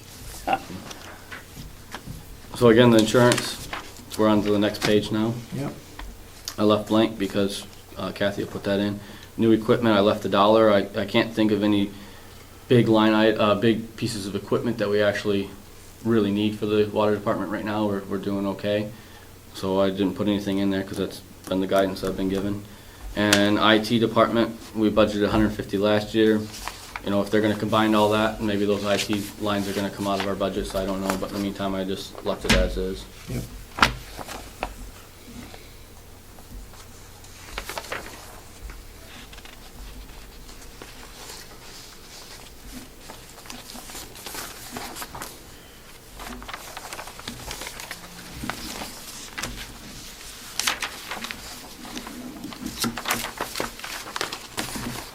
Okay, maintenance?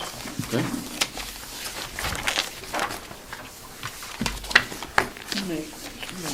Maintenance, here we go.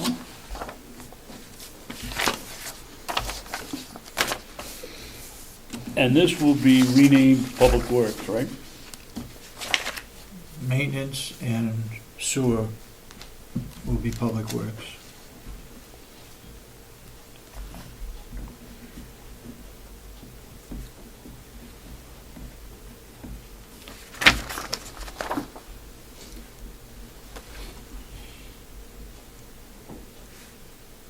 How she's gonna insert those numbers from the sewer page into the maintenance page to become public works, I don't know how Kathy's gonna do that. I guess we'll have to ask down Yeah. there. But again, I didn't change anything that affects the salaries in here. Oh, I'm sorry, can I back up to the water department? I'm sorry, I forgot an issue.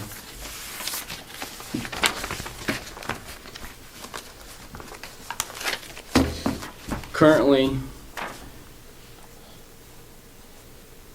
the employees, this kind of affects water and maintenance, so it's gonna be half water, half maintenance issue. Currently, the employees, particularly in the water department, are on call. I'm on call by phone, but I'm salaried, it's no big deal. Wayne is on call. The water bills go out with Wayne's phone number on them, so if there's an emergency, people can call his cell phone. We don't compensate the employees at all for any kind of on-call pay. How many times do you do that? How many times do we have on call? We're on call all the time. I mean, how many Like times do calls? we get called? A couple a year, maybe, in a really busy year, maybe half a dozen calls. On average, I would say 2 to 3, 4 calls. Okay. There's no compensation for being on call. It's been brought to my attention, and we did some research into it. I think it's North Conway, they get around $10 a day for being on call. Wolfboro gets $35, I believe it's for the weekend. Ossipee is ridiculous, I can tell you that, because I'm working on that one. And they get like $160 a week. So, the Plus maintenance being on guys, salary. huh? Plus being on salary. Right, yeah, that's a whole different issue. Whole different issue. But anyways, the maintenance department over here, they trade, I believe, when it was telling me every 5th week or something like that, the maintenance guys take the phone, it's their weekend, and they get compensated for it when they carry their phone over there. So, my guys don't get that compensation. What's been proposed is $20 a week for the weekend, $20 for the weekend, to answer their phones when they have an on-call. If you take that times your 52 weeks a year, you're looking at about a little over $1,000. So $1,000 would go into the water department, and $1,000 into the maintenance for the other employee. Primarily because he doesn't get called necessarily for water breaks, but if we have an emergency here on the complex and I need people, my guys answer the phone when I call them.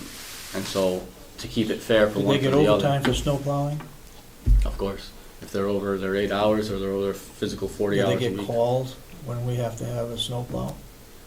No? Yes, yeah, they get called So or what's the they, difference? Why don't we pay overtime for water and sewer? well, if they actually come in, yes, they do get paid. It's a minimum of, if they come in for, But we don't pay for on-call for a snowstorm, right?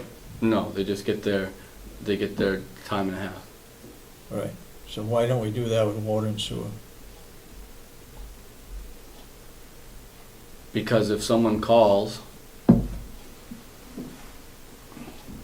from the water, let's say, generally the common practice in the industry is you have someone on call. If someone calls for the maintenance, they're going to get paid their hourly rate and their time and a half when they come in here, but they're also getting paid to carry their phone at home.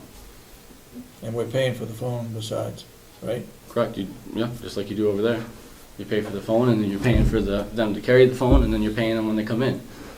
I don't have a problem paying them when they come in. I don't either. Well, that's not really a I have a choice. problem with them when we're paying them for their cell phone. Chances are that they're using the cell phone for their own. They're not carrying 2 cell phones, most of them. They're carrying 1. Correct. So they're using that phone that we're paying for as their own private phone as well, usually. And I'm not complaining about that. But I have a hard time paying for them if they're gonna pick the phone up and say, yeah, get downstairs and turn the faucet 2 turns to the right. That's part of the job. But what would you do if they get called out because of a water break? Oh, I have no problem, You whatever pay they them get time and a half half or For whatever. that, however, what he's looking at is so much an hour or so much a weekend for being on call. Well, that isn't, to be on call doesn't say you have to stay at home, or you have to be in your yard, or you have to be in your house to answer their phone. They can answer the phone anywhere they want. Yeah. I have no problem if they have to jump in their car and come up here and go to one of these houses and fix it, to pick up the phone and say, oh yeah, well, it might be this, get downstairs and check that, and have the guy, the resident call back and say, yes, that's what it was. I have a problem with that. We pay for the phones for them. They're getting paid, we're paying for the phones they use. I think that's, to me, it's different. Maybe I need clarification. What he's talking about is because they're on call, they should get so much an hour more for being on call. Not salary, but hourly I wages. understand that. A stipend, essentially, is what they call it a lot of times. An on-call stipend. So Stipend. the fact that you're carrying the phone and you're gonna answer the phone if it rings, you're getting a stipend for that.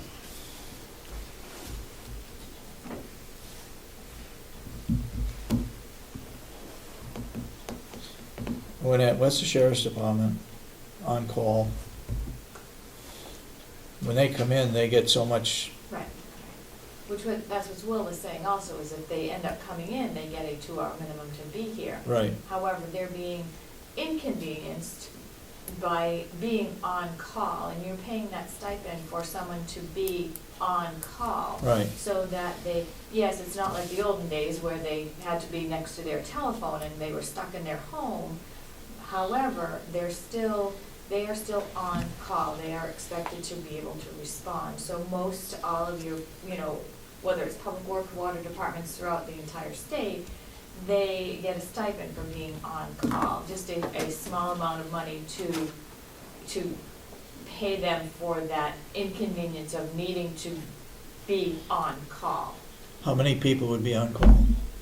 That stipend, Everybody? both the two full-timers would get the stipend for that. I mean, at a minimum, you got one that's answering the phone, that his number goes out to the customers for the water department. So that's at a minimum for that one, but the other one also, responds to different things when we need them here at the complex. Is the other one licensed? Not for water and sewer, no, that's what I'm saying, it's kind of I'd put half in the water and sewer, and I'd put the other ones in the maintenance departments. Go ahead. Oh, I'm sorry, I don't see carrying a cell phone as an inconvenience. Everywhere you go, 90% of the people are on their cell phone. You go to a restaurant, you sit down, a family, father, mother, and kid are on the cell phone. I don't see that as an inconvenience. The sheriff's department has other people covering. We're talking about maybe 2 or 3 times a year that the person has to answer the telephone. Well, first of all, I consider it part of the job. I would maybe compromise and say, okay, if you have to answer the phone, come in here and show that you answered the phone, and we'll give you $10 for the phone call for the 2 or 3 times that we've already had testimony. It's only 2 or 3 times a year. I mean, how big an inconvenience is that? I'll bet they answer the telephone 15 times during the day, and they don't consider that an inconvenience. I'm opposed to doing it. Can I have a point of information? Yeah, go ahead. Is there this sounds like a policy issue. Is there a policy currently for non-union employees who are on call status? I don't believe so. At the jail, at the nursing home, in public works, here in this building. So maybe it's bigger than just this. Is it actually a policy issue?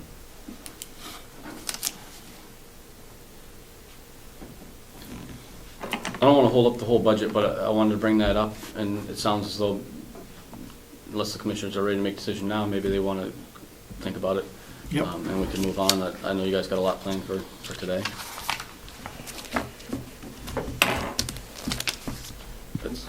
If we do decide to go with it, we're looking at a little over $1,000 for each budget. It's not a significant amount to add into the budget. Okay, on to maintenance. On the maintenance.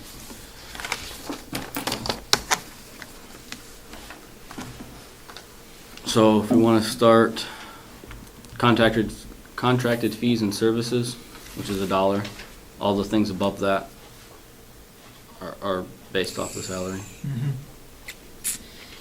Office supplies, $100. We're usually right around the mark of 100.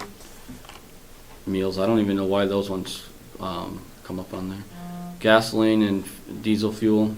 Last year, to put expenses where they should be better. We left the same amounts, and I put 75% of the gas into the maintenance department and 75% of the diesel into the farm, and then 25 gas in the farm and 25 diesel into the maintenance is what we did. So I haven't added any money. We just put them there and put percentages on what we use.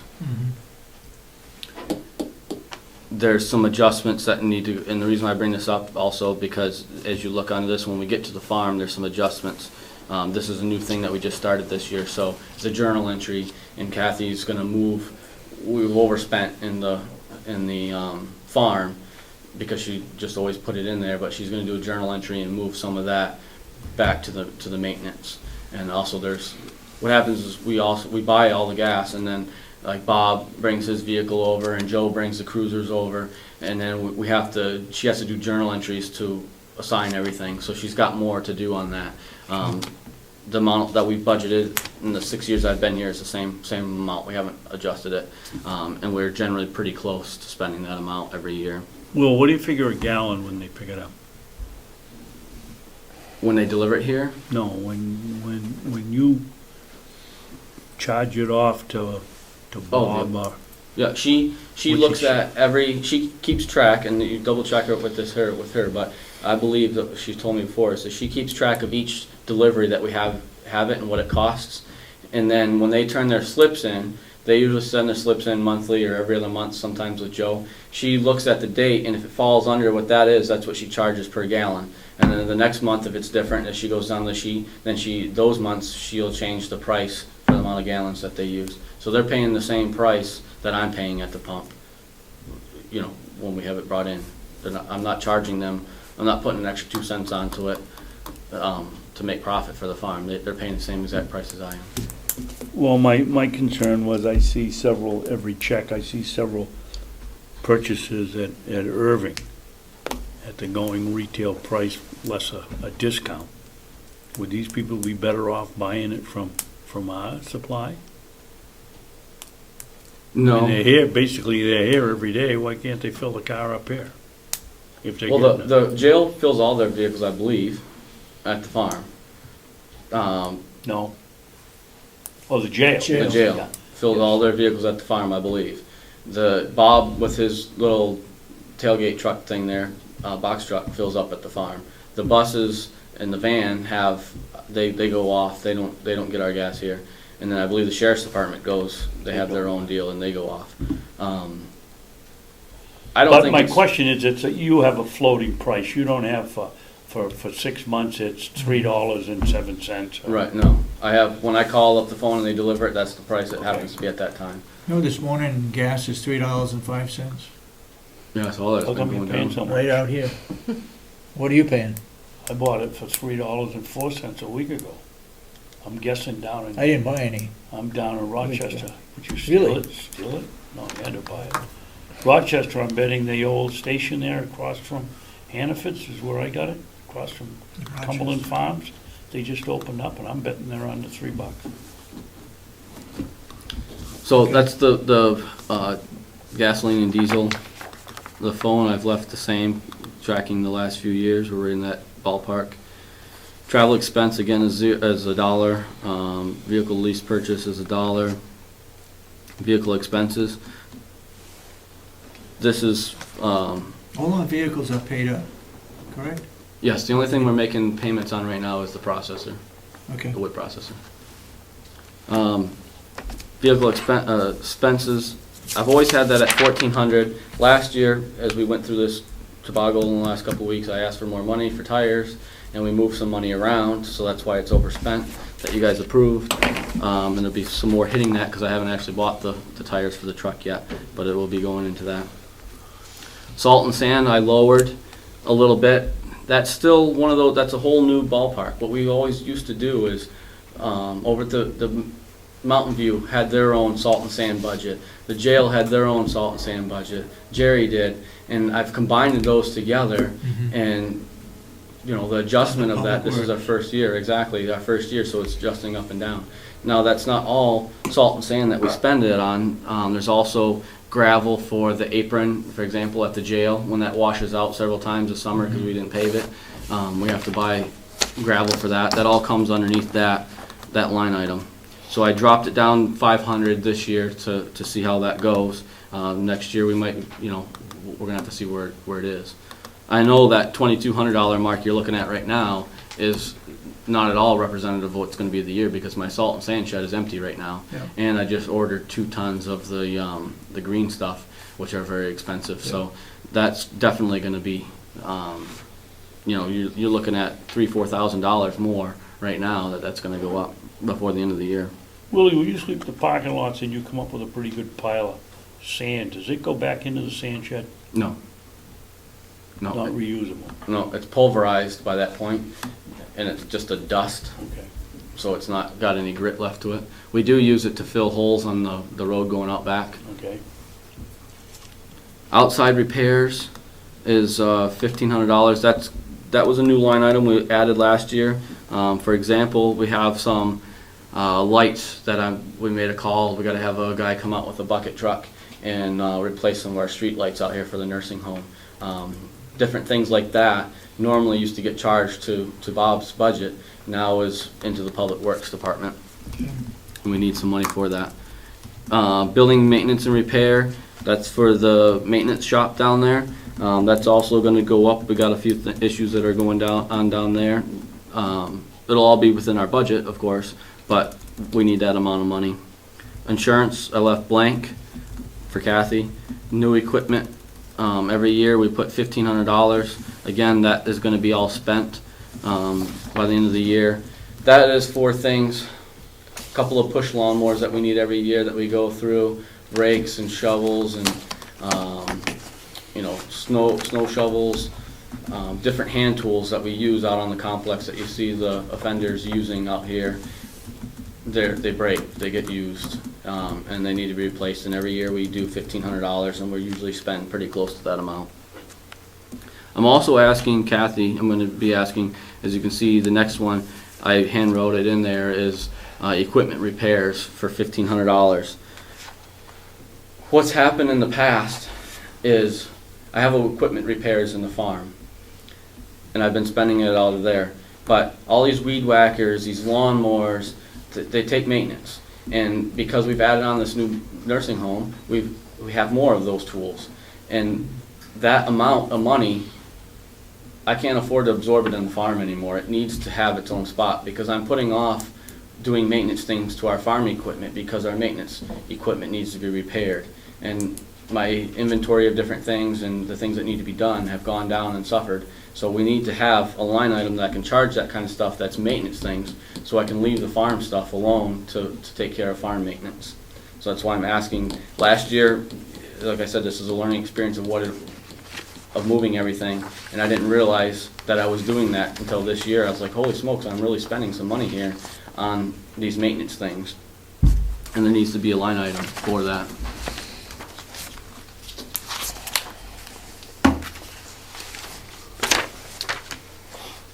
And the next page, you got information technology and this line item for energy. I don't know when that came about, but that's been there for 6 years. That's always zero. Okay. So overall, you know, we've reduced a little bit. We added a line item in that increased it, and then depending on what goes on with combining for Public Works, will affect that, I guess. All right, let's look at farm. Farm budget. Can you hold on just a second, David, please?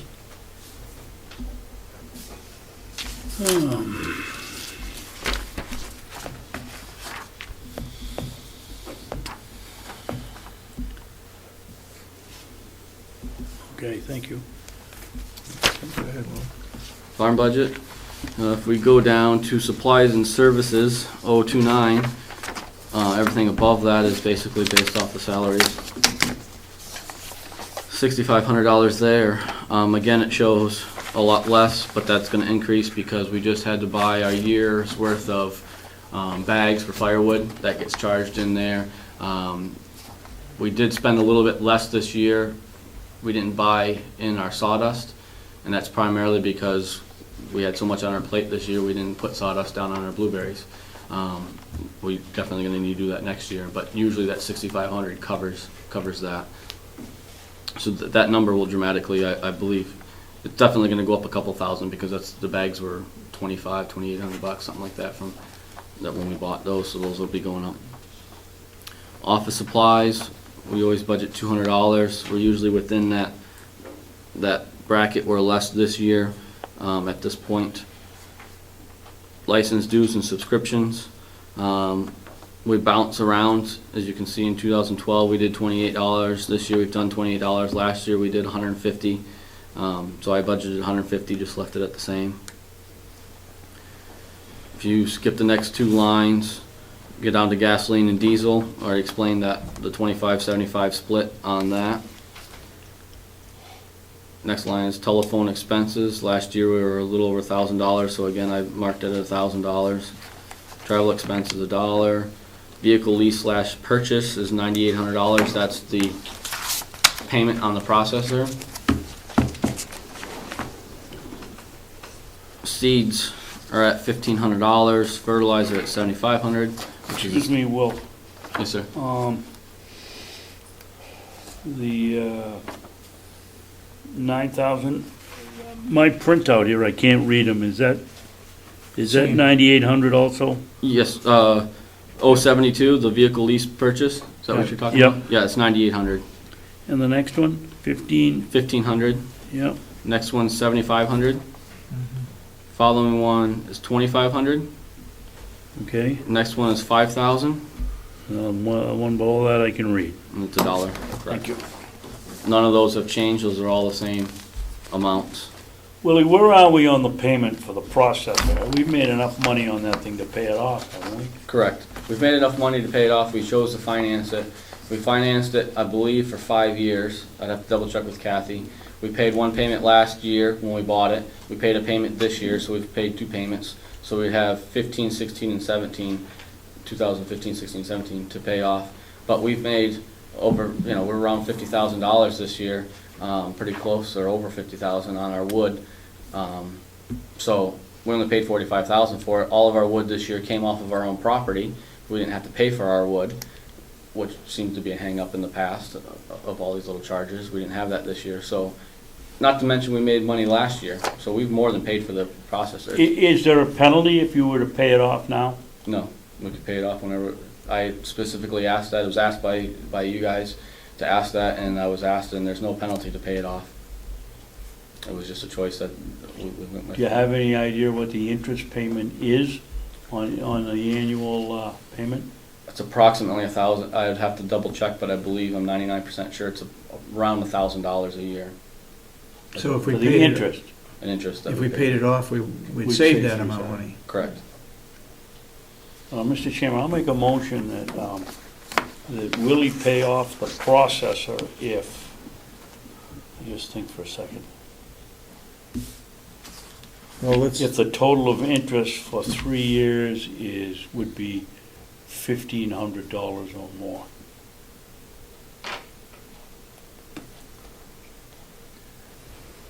Well, why don't you wait and come back next week, Will?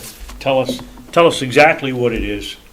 And, because it seems foolish to me if we have the money and it's in the bank and we're making 0.5% and we could save ourselves $3,000 on it, it makes sense to pay it off.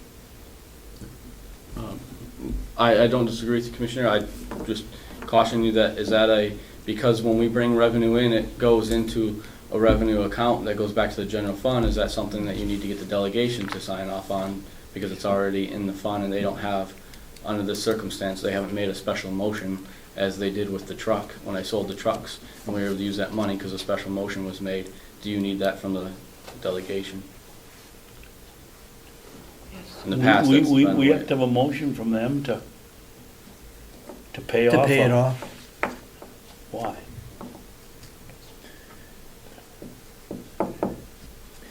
First of all, it costs us $700 to have them come down here and vote for having us to do it. That's just like we couldn't take money that we made off of hay this year and go buy a baler because we made the money. We have to have, the expenditures have to be, the expenditure has to be approved by them in our expenditures before we spend it, unless they've made a But special we're not exception. buying a new piece of equipment, Willie. We're buying one we already have, and we're under contract to Correct. pay for 5 years.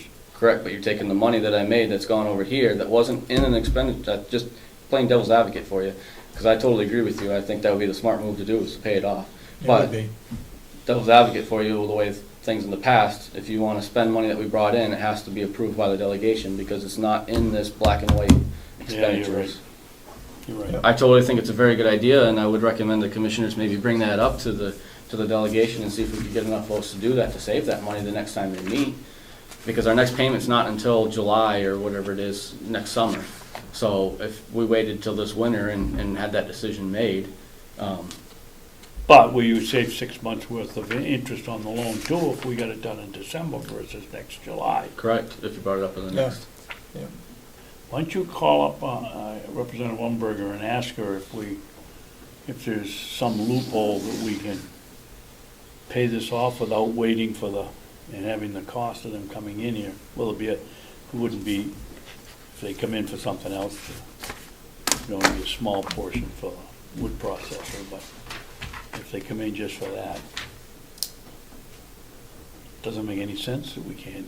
So we're gonna save, what are we gonna save, $1,500? 3,000. Right, I'll double check, I'll get the detail, I'm writing that down right now, I'll check on the details of that exact agreement, how much we paid. But I recall spending $1,000 a year for 5 years, was an extra $5,000 to finance it. It was an extra $1,000 a year, off the top of my head, but I'll definitely check and get those details for you. All right, you, under revenue on the sale of wood, Yes, you had budgeted for $50,000. yes. And you're saying now 50,000 for next year. Did we take in more than 50,000 for wood? We're jumping ahead to the revenue? Yeah, Okay. Because we haven't I'm finished the looking at- Where do you expenditures, see 50,000? Mine it didn't print out. right here. I get 2,500. but Then budget. 35,000 should be your next line, Commissioner Babson? Yeah. Yeah. And then 50,000, The next one is 50? yes, sir. Oh, okay. That's what you're talking about. You feel we're gonna get 50,000 next year? Yes, if we stay on track with what we did this year, we should be able to make 50,000 next year. These, Do we make more than 50,000 this year? yeah, I was gonna have those exact figures for you this morning. Mhm. The electrician came and I had to go off and I just got to the meeting, so I'm sorry I don't have those for you. But I do believe we're gonna be over 50,000. I just don't know that it's gonna be a lot over 50,000. I think it's gonna be pretty close. I guess my problem is that if we had budgeted 50,000 and we took in 50,000, we're okay. But we shouldn't pay off the wood processor out of that 50,000 because it's budgeted. If it's over 50,000, then that money that's over 50,000, we go to the delegation and say, we want to pay it off. That's right, right. Or pay But- off some portion of it. So you take all of the, no matter what numbers we put on here, and no matter what we make, you take and you put that in the general fund, and you're getting your 1% interest or whatever it is that Commissioner Babson said, A lot less than that. or whatever, or exactly. And I don't understand, just because we wrote down how much we made here, if you want, I could change that number to 30,000 for next year, and then we'll look good, we'll have 20,000 extra, and we can do it, you know what I mean? I don't understand. Yeah, but somehow or other, your expenses, we gotta balance your expenses and your income. We'd like to see it break even or make a profit. Right now, we're not making a profit. We're still, 60,000 or so in the red on the farm. Well, Agree or not agree? I disagree, because I was changing that last year until delegation wanted not that to happen.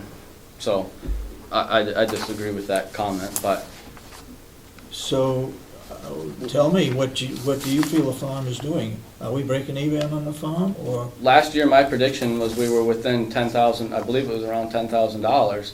2013, Will, it was 186.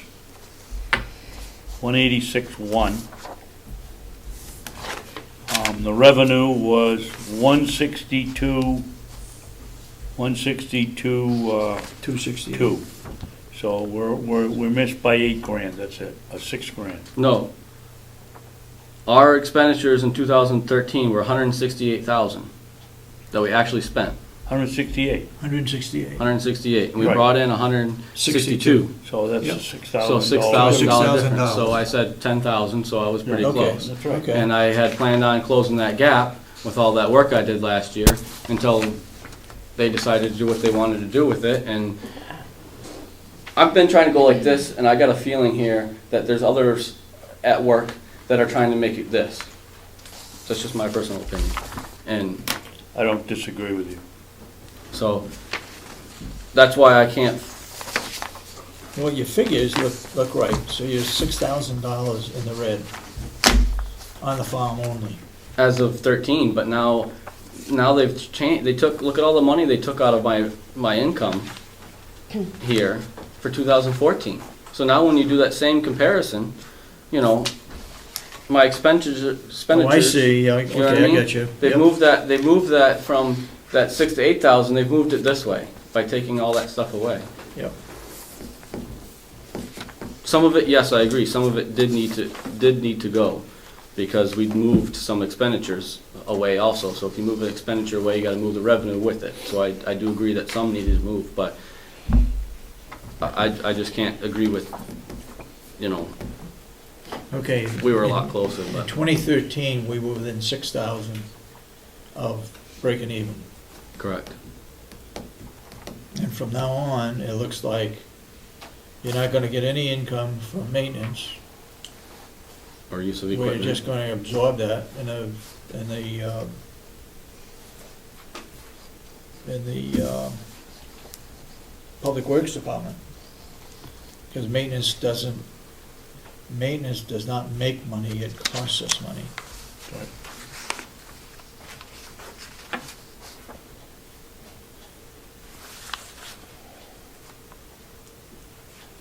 Okay, so anyway, to answer your question, I'm not sure we can pay it off.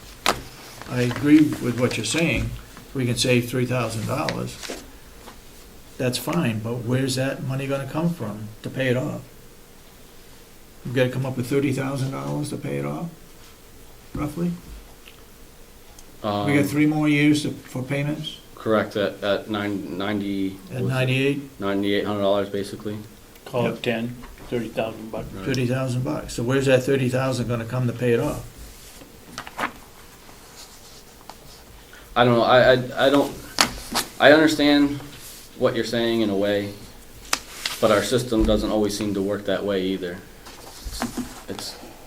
I agree, if we just wanna keep paying it, then that's fine, but I It's black and white agree numbers. 100%, just show me or tell me where you're gonna come up with 30,000 to pay it off. That's all I'm saying.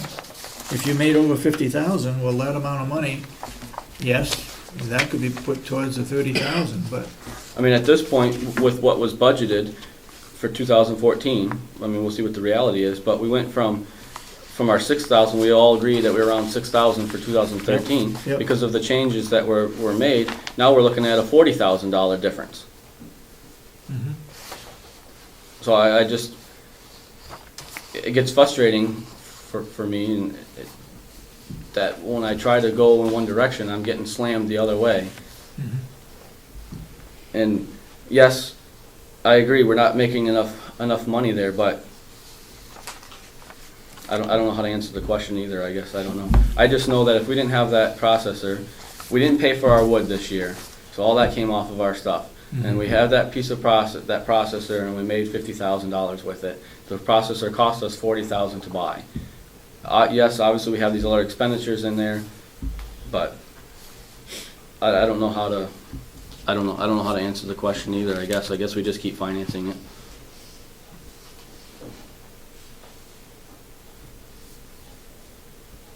So what happens is they've moved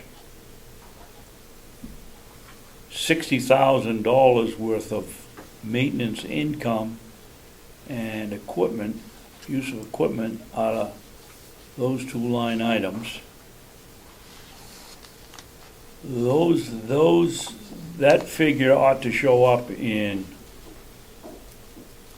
wherever they moved it to, or planning to move it to. That should be in the Public Works revenue, correct? Yeah. It should, but at a certain percentage, I mean, they moved it last year. I don't know where he got these numbers from, he didn't confer with me, he makes his motions and they all agree with it, and they come up with 35,000 instead of what always used to be 45,000 there, and then. Where do you see 35, Will? If you go over the maintenance income, are you on the?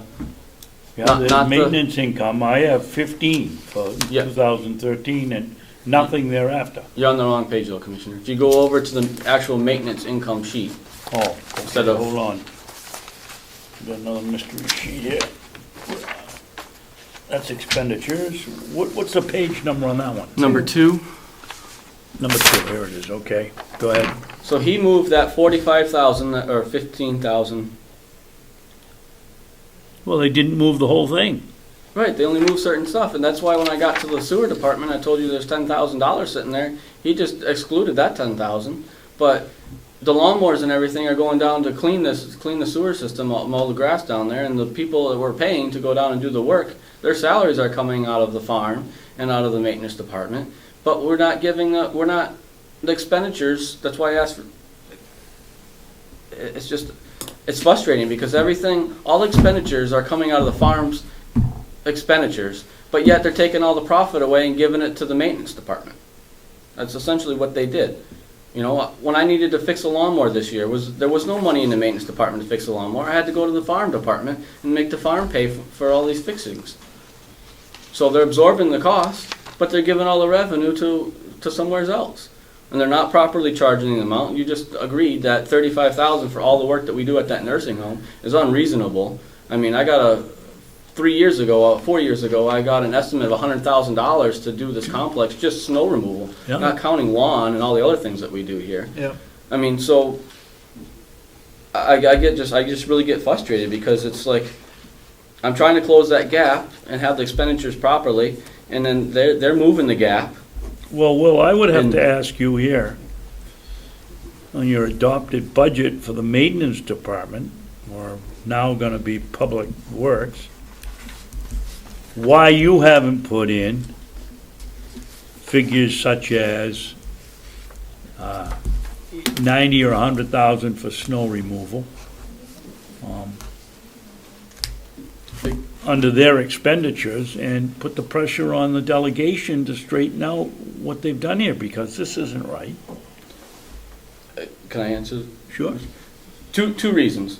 One, the first simple reason is if you're going to make it a public works department, then why do you have an income at all anyways? Shouldn't have any. Exactly. Second reason, if you do want to have one, is because if I jack that price up, that money has to come from somewhere. That means Howie has to jack his price up, Jason has to jack his price Right. up, Jerry has to jack his price up, and then, oh my goodness, we're changing things here, and change is hard.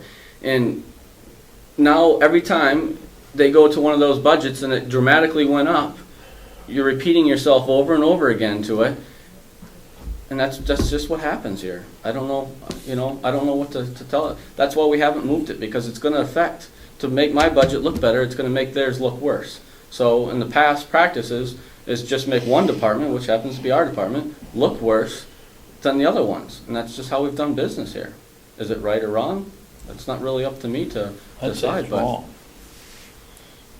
that's Again, above my. it goes back to the philosophy as to whether you want to look at the nursing home and see the exact cost to have that nursing home.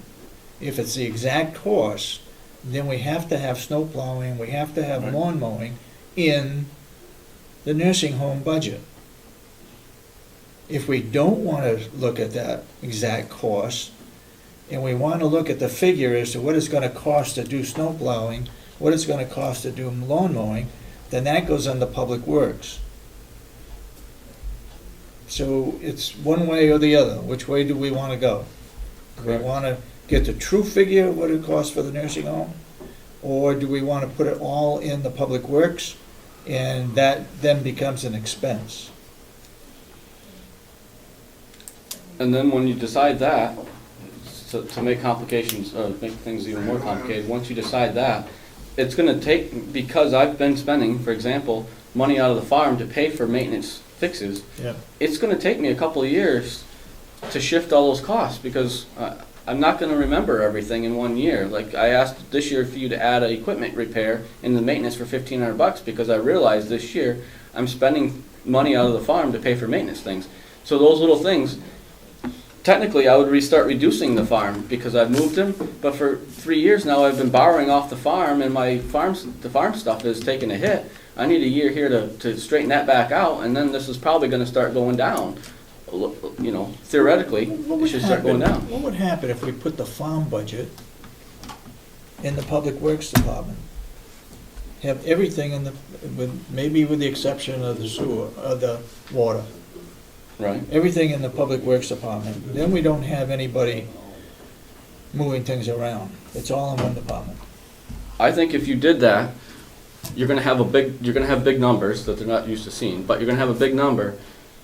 But it's probably one of the only public works departments that is bringing in income, which is the Oh, I farm see. portion of it, which is fine, because that's help offsetting. If you're spending $500,000, let's say, to just an arbitrary number here, 500,000 for all three of those together, and you bring in, normally that would just cost you 500,000, but if you bring in 100,000 over here, at the end of the day, it's really only costing you 400,000. Yeah. I don't see a problem with doing it, of putting it all together, personally, Is there but any reason to separate out the farm from everything else? Yeah, they had, their reason was they wanted to know what the farm was costing them. I don't think there's any reason why we can't Representative combine it. McConkey, that's what he wanted, that's what he's after. Well, then, But, so you see where I'm put in the then middle? if the of- farm, We're doing the work, we're doing all the work anyways. I mean, why not have it all under one umbrella here? It's gonna be hard to tell if you do that, it's gonna be hard to say, oh, is the farm making money or losing money? But it's not really a farm anymore. At this point, you're a public works department. In your spare time, which is really what happens here, in our spare time, we do hay in the summertime because you've got some mowing going on. You do in the spring and the fall when there's not a ton of maintenance things going on, you're doing wood. You're filling your employees' time with something productive that's making us some income. That's essentially what's happening here. yeah, So Will may be right on the money here, we just get rid of the farm department. Call it maintenance, Or public works is the, public work. call it all Public Works.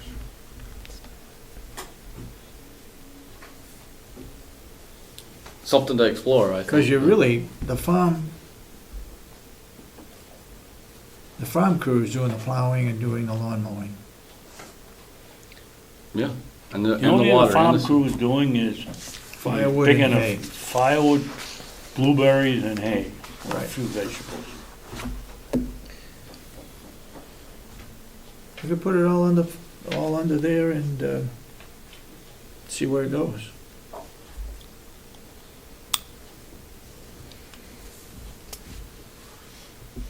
You know, I would think if you took all three of these, sponge them together to have one public works department, you Yep. got your water off to the side until we figure out that issue. Yeah. Sponge them all together, you're gonna be able to cut, eventually, you're gonna have to play this out in time. You're not gonna be able to do it all in one, figure out. But there's gonna be, I think by next year, you're gonna be able to cut some of these, things down possibly. I don't know. I don't know how much cut, so don't get excited I said cut. What do you mean cut?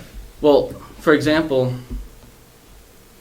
let's use equipment repairs. Okay, right now I've got $5,000 there under the farm, and I just asked for $1,500 for that stuff. That's $6,500. Probably I'm going to spend this. That would ideally be $6,500 we're going to spend on that. Yeah.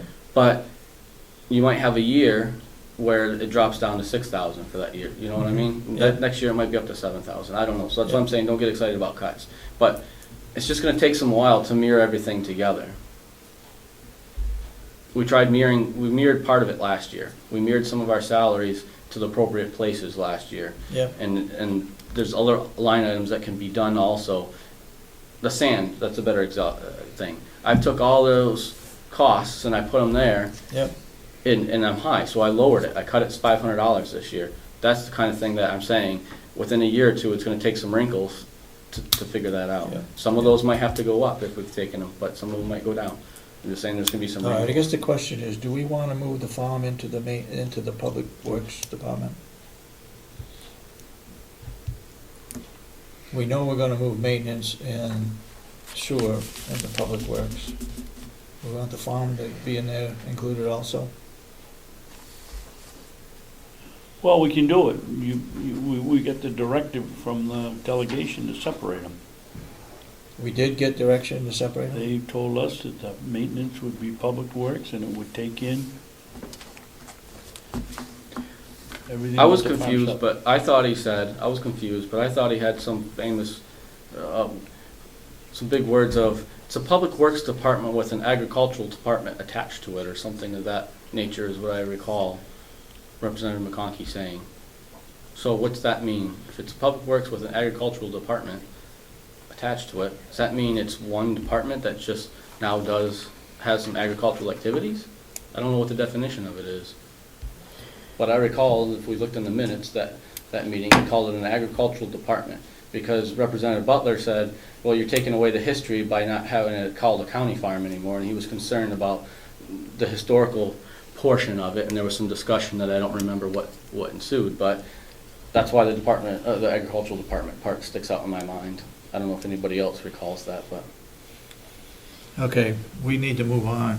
So what else we gotta, Well, we didn't finish the expenditures on the farm. We got the second Okay. page 26, just a couple right there.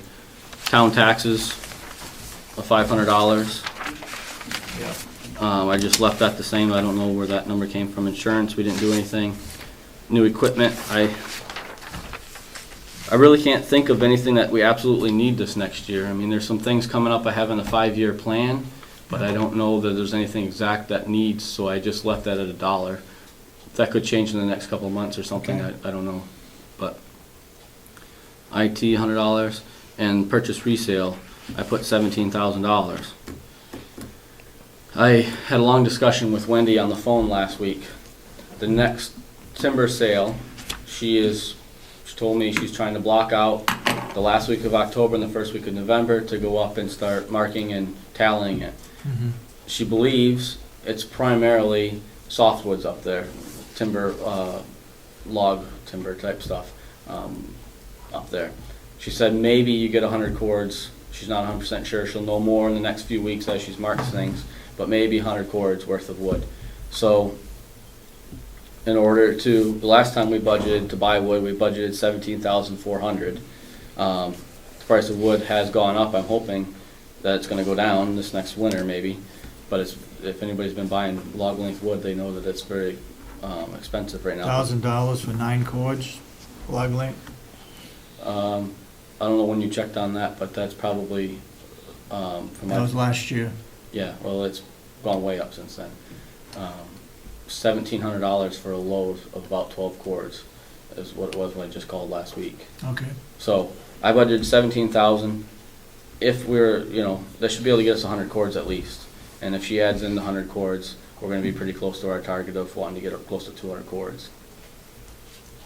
That number can fluctuate. Maybe she gets 130 cords off there and we only need to buy 70, so we don't need to spend that whole amount of money. Or the price of wood comes down and we don't spend that whole money. I've just had to put a figure in there. how And many that's what it cords basically- of wood do we actually sell, including campfire wood and regular stove wood? How many cords of wood? This year, we've sold probably 100. I'm going off the top of my head, so I'd have to write this down to get you a better answer later. Yeah. But we've sold to customers around 70 cords just to buying customers. And then we've got cap customers coming in. Every year, we're around 30 to 40 cords, closer to 40 lately, of cap customers. So you combine that, it's 110 cords right there in cordwood. Then we use another 50, I want to say 50 to 70, give or take, in the campfire wood program 50 to 70 cords? in that area. It's been a while since I figured it, so I'd have to refigure it for you, but that's the general numbers. So you're looking at 160 to 180 cords right in that area. Mhm. And yet we have not gotten ahead. I don't have wood sitting out there drying for next year yet. We're working on it. I got log linked out there, but it seems to keep selling as fast as we can get it done up. Okay. Okay, what else you got? That's it for those. I have two other quick issues. David, that agency meant something about time. I don't know what it's all about. What? This gentleman has got an appointment to see Will apparently. Laconia Monument. Oh, yes, I'm sorry, sir. I'll be right with you. Thank you.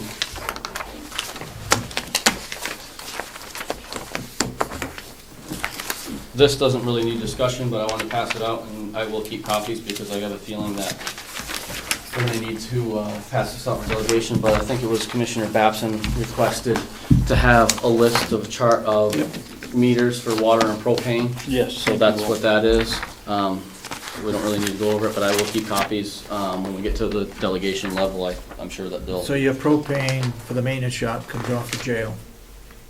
No, it comes into our building before it goes to the jail. Oh, It tees off, comes to us, then the pipe keeps going to the jail. It's their meter.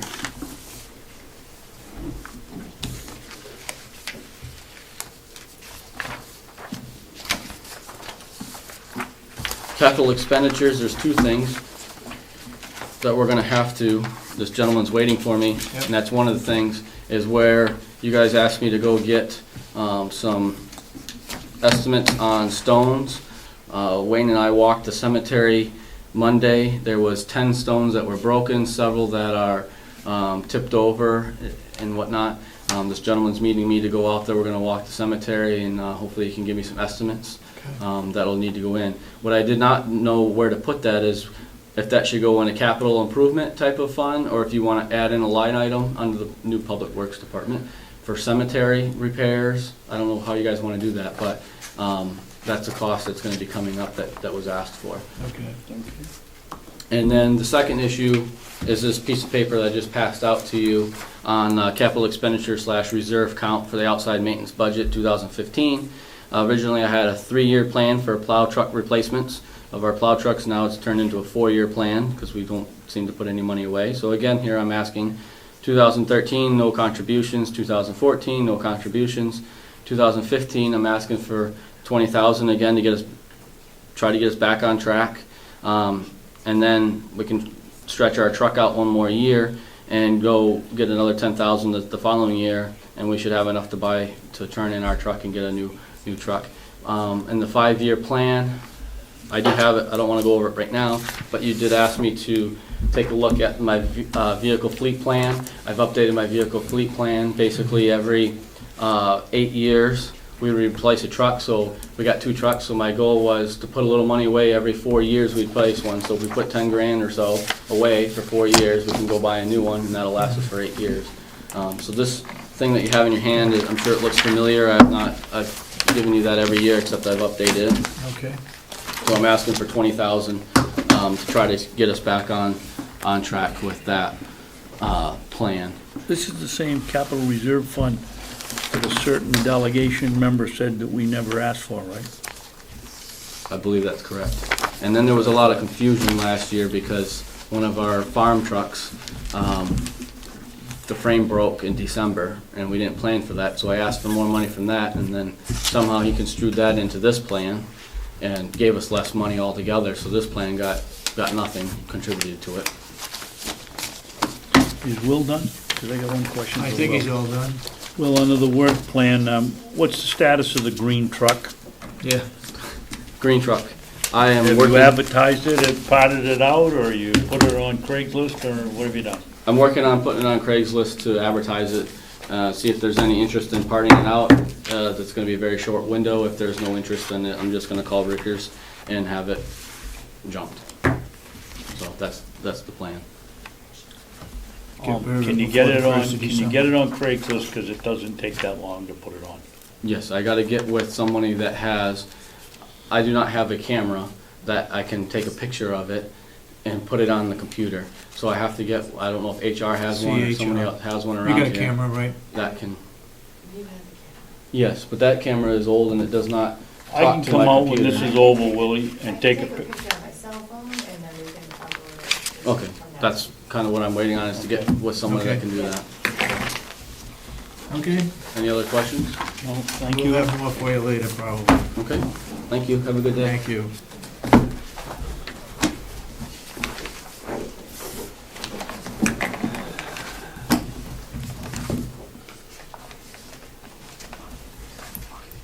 I just wanted to make sure I had the right sheets that Will passed out, his budget. All the expenditures are dated September 30th, 2014, but the revenue sheets are only dated June 30th. They- Yes, Did he mention yeah, that's correct. when the third quarter figures would be in? She's working on that now. Okay, We printed it off as third quarter, but it showed the same amounts. She Okay. hasn't put it in, so I just gave the commissioners the two-quarter report. So third quarter, you'll see a significant difference in that revenue, because third and fourth quarter is when most of our revenue comes. it's not showing any. I just want to make sure I had the right sheet, so I have the same thing Exactly. everybody. Yeah. Okay, thank you.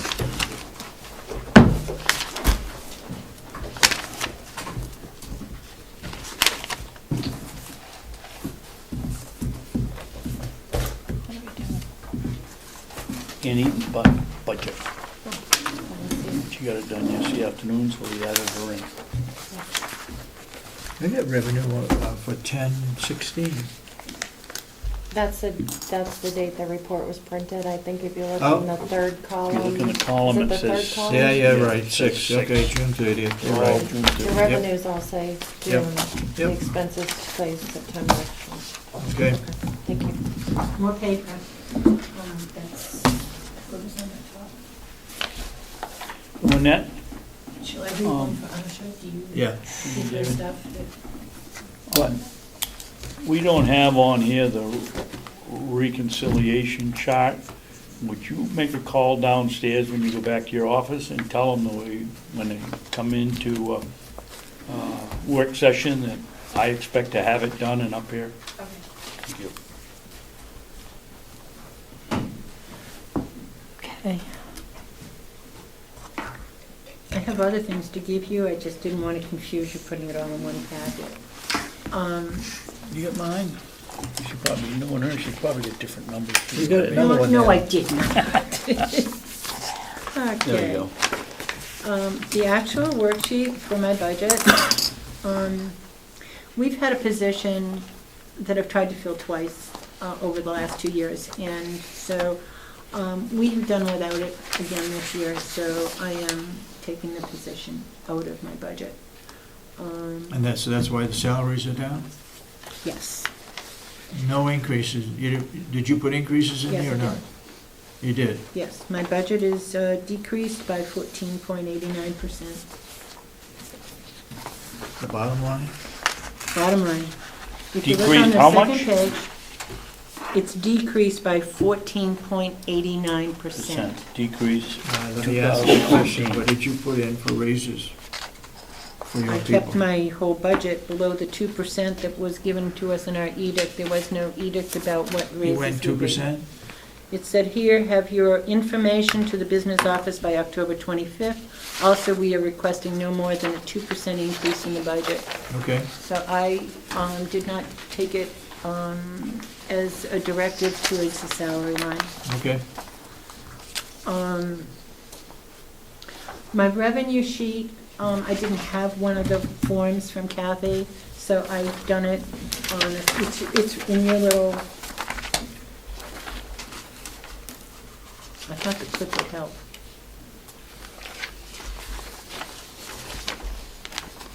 This is based on this year's decrease in revenue that we have seen.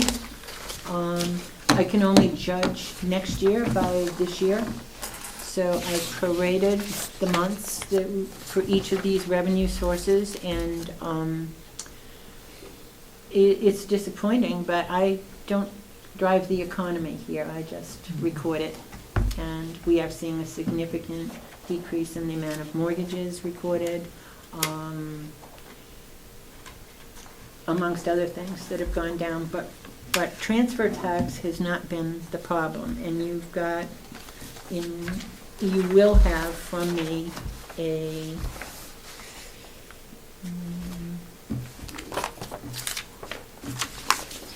a copy of, 2 copies. I'm giving you, oh, that's my copy.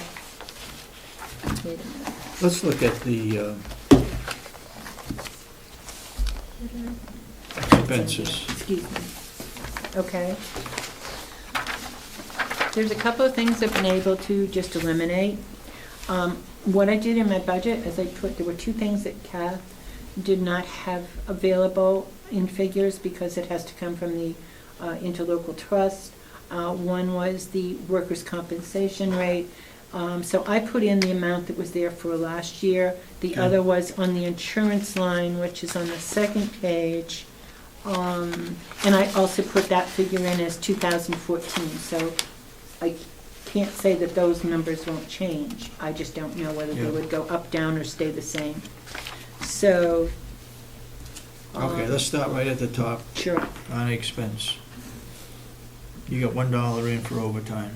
Yeah, we've not used that in years, but Okay. because I am cutting the salary, I think cutting the And so staff the- numbers. So the reason for the 251,000 Well, is minus 1 position. it's minus Plus- 1 position plus a $5,000 increase for the next register. Oh, that just got changed? When they Yes. voted in May, the delegation voted in May, they set the Right. salary for 50,000.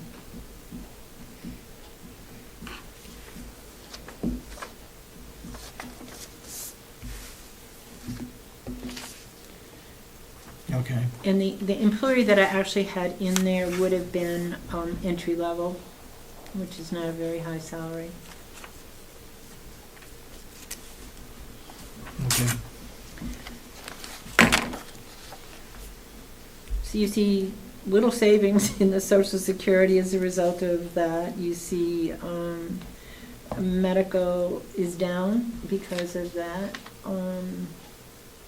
There's a lot of things that go into that. What position was that you eliminated? It was just, it would be another, everybody pretty much is considered an administrative assistant and they all have definite assigned tasks, but they also are cross-trained, and so if somebody's on vacation, somebody's out sick, Okay. people rotate within our department. Every person there, there's a combined 79 years of experience in that registry, which I think you don't match that longevity in any other department. One of our employees is starting her 20th year, another one is at 17, one at 15, and 2 at 14. So it speaks volumes to their dedication to their job, and it's a really, really good staff, and we've done. Let's move down to document filming and storage. What line are you on, David? Same, 024. Oh, 24. where are we on that document filming and storage? Are we gonna be, is this That's an, continuing every year, or? oh, yeah, this is stuff that we are inputting daily, is our Okay. daily. And I will give you a discussion on the number 24, the number 69, and the number 97, which is all done through Fiddler Technologies. And I will show you what they give me. I've never signed a contract. There's no way you could go to a different vendor every year and have any continuity in the registry. 9 registries use this company, and it's a very user-friendly system. Okay.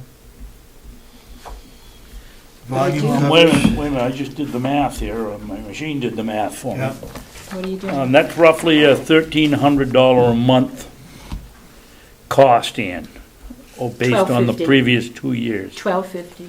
It's not an increase. No. It's not an increase. You got it on that report. Well, I'm looking at this, and I took it and divided it by 12 months, and it comes out to about $1,300. Right, there's paper and toner involved in that. If you look at the, oh, Could I finish, Sure. please? go ahead. That comes out to $1,300 a month. I don't care whether it's toner, paper, whatever it is. That times 3 is about $3,900, and yet you're asking for almost $19,000. Why the increase?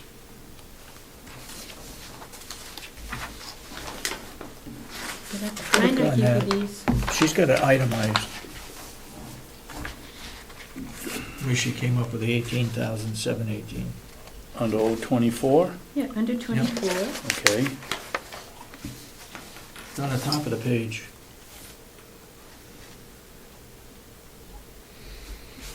Okay, well, then I'll just change the question a little bit. Where's the difference? I mean, I'm looking at what the actual figures were spent, and then I'm seeing an increase, a substantial increase. Well, that. Yes, you've justified it here, but where are the increases over what's in those other 2 years? Because it's not here for us to see. What figure are you looking at? The 16,795? Unless I'm doing Okay. something wrong, We- 16 divided by 12 is $1,300 a month. That's $3,900 that should be added onto what we've spent so far this year, and it doesn't come out Well, anywhere near This figure, $1,800, your figure of what has $1,900. been spent is wrong, okay?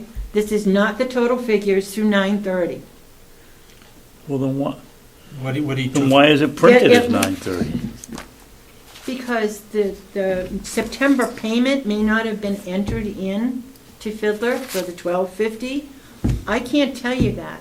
I will give you, I think what he did, Ian, was he took the 16,795, divided it by 12, then added it on to the 12,445 well, I think he's to looking make up at, for the next 3 months. I think he's looking at the 12,445 figure, and that's fine, but I can't tell you that the payment for September, the $1,250 that we pay, $12,050, excuse me, that's not the right figure. 1245, $1,250 450. that we pay monthly for that laser optical system, the image capture contract, may not have been posted in that 12,445.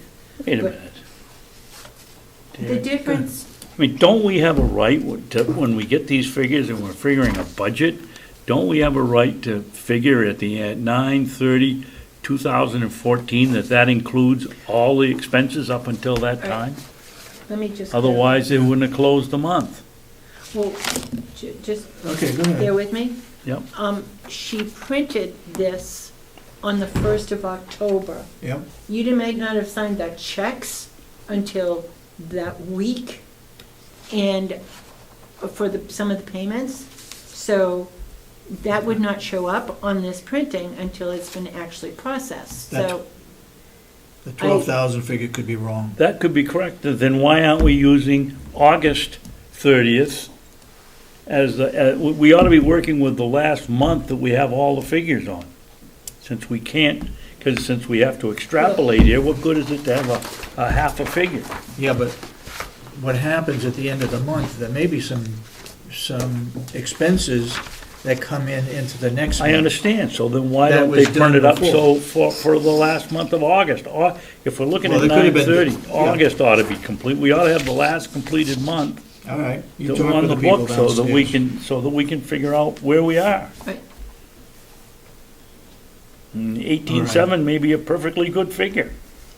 well, if you look at the breakdown. Now, look at the breakdown. Yep. See how Mr. that Babson, looks. the one I do to correlate with it and tell you what's on there, basically, this is exactly what we use. We use 12 cartridges of toner, and and we have to get the best toner. This is on our archival work. This is on our reproduction that stays in the registry forever. So we cannot use remand toner. We have to use top of the line paper, top of the line. This is the cartridge. Your paper comes in another department. The worm platters, which are, we back up all our stuff and store it off-site. Mhm.